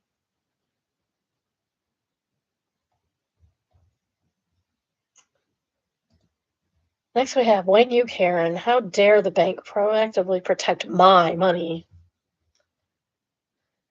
I've run into something like that before. We'll see how it is. Seeking information about banking practices, I went to pay a bill electronically. The bill was for $3,200. $3,200. Money was in my account. Webster refused to allow the transaction due to it being over $2,500. Webster informed me I need their permission to spend over $2,500. Their explanation was it's for your protection. Cards can be stolen, and we just want to make sure the transaction is legitimate. That makes sense. Call them up and inform them, hey, I have a bill for $3,200 I'm going to pay. Everything will be fine.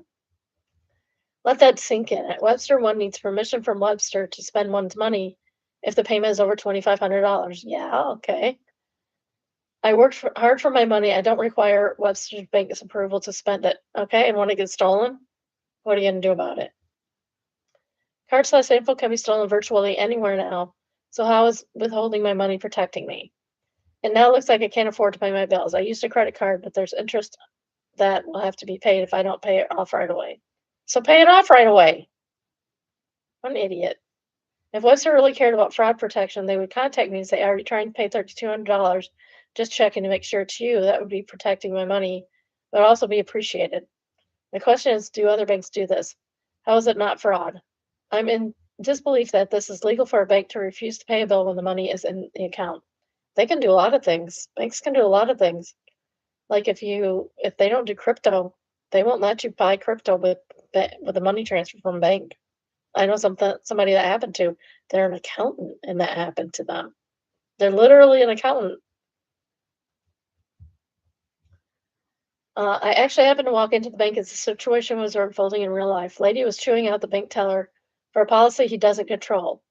He handled it like a pro, though, explained the problem, tried to resolve it for her, and got her out of there pretty quickly. I guess she wasn't satisfied because we came across this post on her Facebook chat the following day.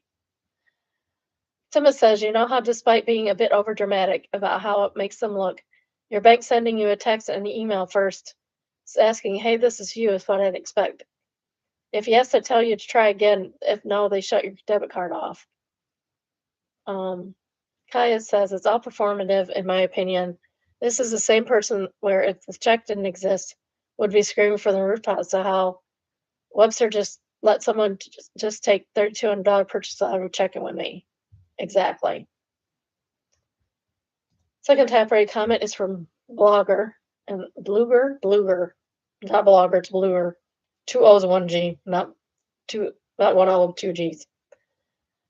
She says, I called prior to hitting that limit because my CU is happily exceeding the limit. Exactly. Credit union. Smackaronial says, I have Amex and they have some freaky algorithm that stalks me to know if I'm actually spending my money or if it's fraudulent. A couple of weeks ago, I was in a meeting minding my own business when they stopped a fraudulent payment for like $200, called me and processed the claim all with like 20 minutes. They're fast. Yeah, I have gotten a call from the credit card company asking me if something was fraudulent. Actually, one time it was not. My husband and I happened to be out at the same time and buying gas at 2 different gas stations at the same time. And so they called him and said, hey, are you getting gas? He says, yes. Is your wife getting gas? He says, I don't know. Maybe. Let me call her. So he called me and says, are you getting gas? And I said, yes. And he said, okay. Because I was. Another time they contacted him because the card's essentially in his name.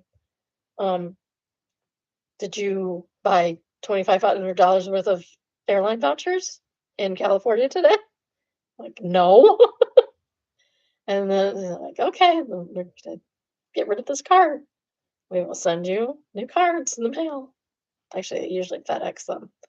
And another time, we were shopping in the mall, and it was Christmas time, so we're buying Christmas presents left and right. And I told my husband I was going to buy a mixer for my daughter-in-law. This is right after, I think, shortly after they got married. I think it was like a $300 mixer I bought them because I'm a nice mother-in-law. It was for both of them, although I knew she would only be the only one to use it. So I was standing there in the mall and didn't have anything to do because my husband went to the bathroom. Strangely, I didn't, which is not normal. So I'm like, oh, I'm going to get this done while I'm standing here doing nothing because it'll only take me a minute. So I bought it, and he comes out of the bathroom. He goes, did you just buy a mixer? Like, yes, as a matter of fact, I did. He's like, okay, because the credit card company called me and asked. I'm like, well, that's good. Third temporary comment is from Quake. We'll call it Quake. It's usually something disclosed to you when you open an account. You just have to call them ahead of time if you're planning a large purchase. Vegadin says, my understanding is the following. Contrary to what a lot of people think, banks don't just hold your money for you. You are agreeing to lend your money to the bank. Yes, but this is imaginary money. It's not real money. It is in many ways, for that matter, bank's money.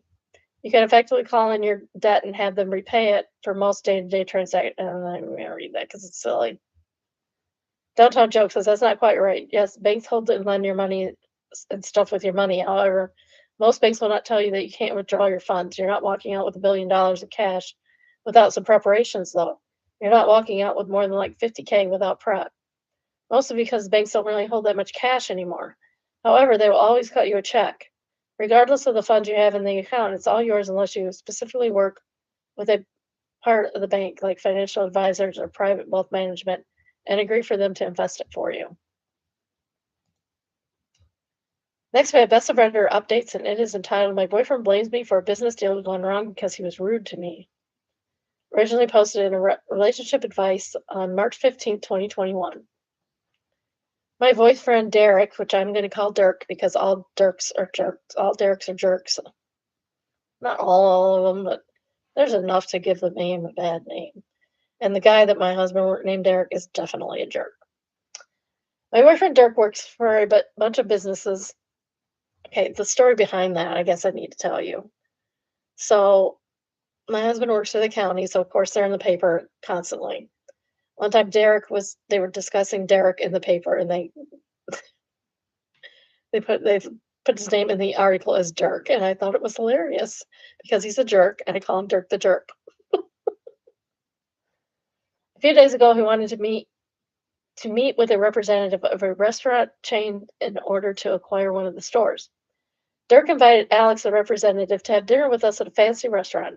Everyone followed COVID restrictions where we live. It says March 2021, so we were still in COVID at the time. Things were going well when Dirk left for the bathroom. Alex and I began to talk.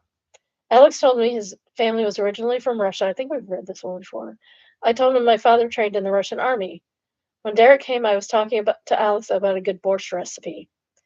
Dirk, for some reason, thought I was annoying Alex and told me Alex came here to talk about business, not some dumb Russian soup. And then said, sorry about that, Alex. She talks a lot about useless anecdotes. I got red in the face, and Alex said, well, Dirk, I care about the dumb Russian soup because I'm Russian. Things were awkward, and a long story short, Dirk did not get approved for the franchise, and now he's blaming me for it. Not your fault. I really feel guilty and I don't know what to do. Why are you feeling guilty about something that he did to himself?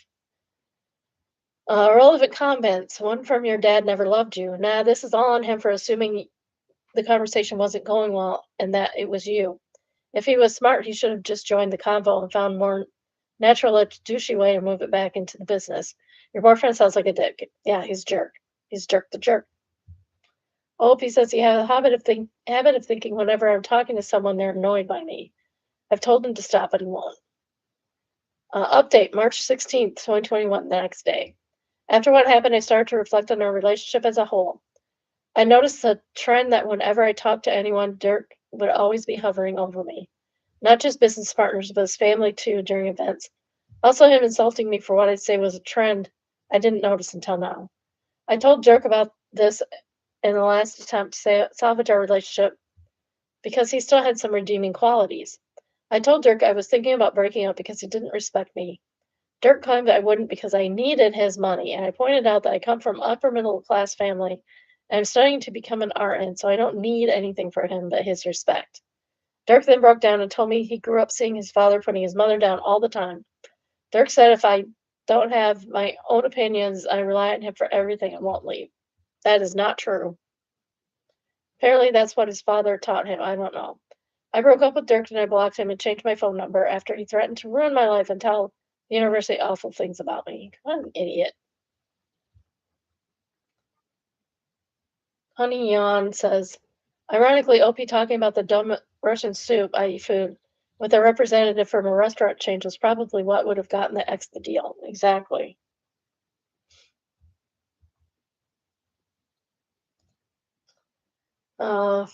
Virus says, Dirk saw his mother being put down all the time and thought that was something to emulate. Good riddance. Sheetmocker says, reminds me of the guy who constantly told his girlfriend she smelled bad because that's what his father did to his mother, so she would always be clean and never cheat. I remember that one too. Friend to Predators says, he has a habit of thinking whenever I'm talking to someone, they are annoyed by me. And it says, this is hitting way too hard. Junior Ad says, to me that suggests Dirk is annoyed with me and thinks everyone else must be too, because heaven forbid anyone talk about anything that isn't related to Dirk. Ryan Rose says, yep, it's totally just Dirk being annoyed by OP talking and projecting that to everyone else. Surely if he can't stand OP's yapping, that must mean no one else can either. Last we have Made Me Smile and is entitled Cat Mom Leaving Her Human to Babysit So She Can Sleep. That sounds adorable. I'll remember to share this. Comes with the baby. I don't put the sound on.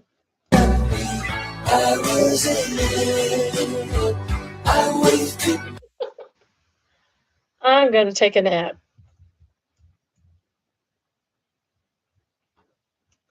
I'm going to make the sound because it will probably get me dinged. I got dinged last one baby.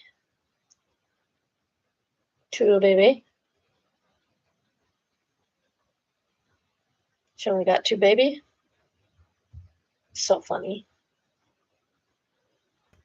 All right, that's all I have for today. Oh.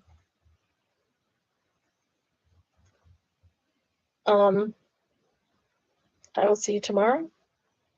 Probably 11:30 because I gotta go grocery shopping like in a major way. Like major, I'll probably go again on Friday. So we'll see what happens tomorrow. I need to go to Walmart and Costco at least. I don't get much at Walmart. They have a tea I like, and that's it.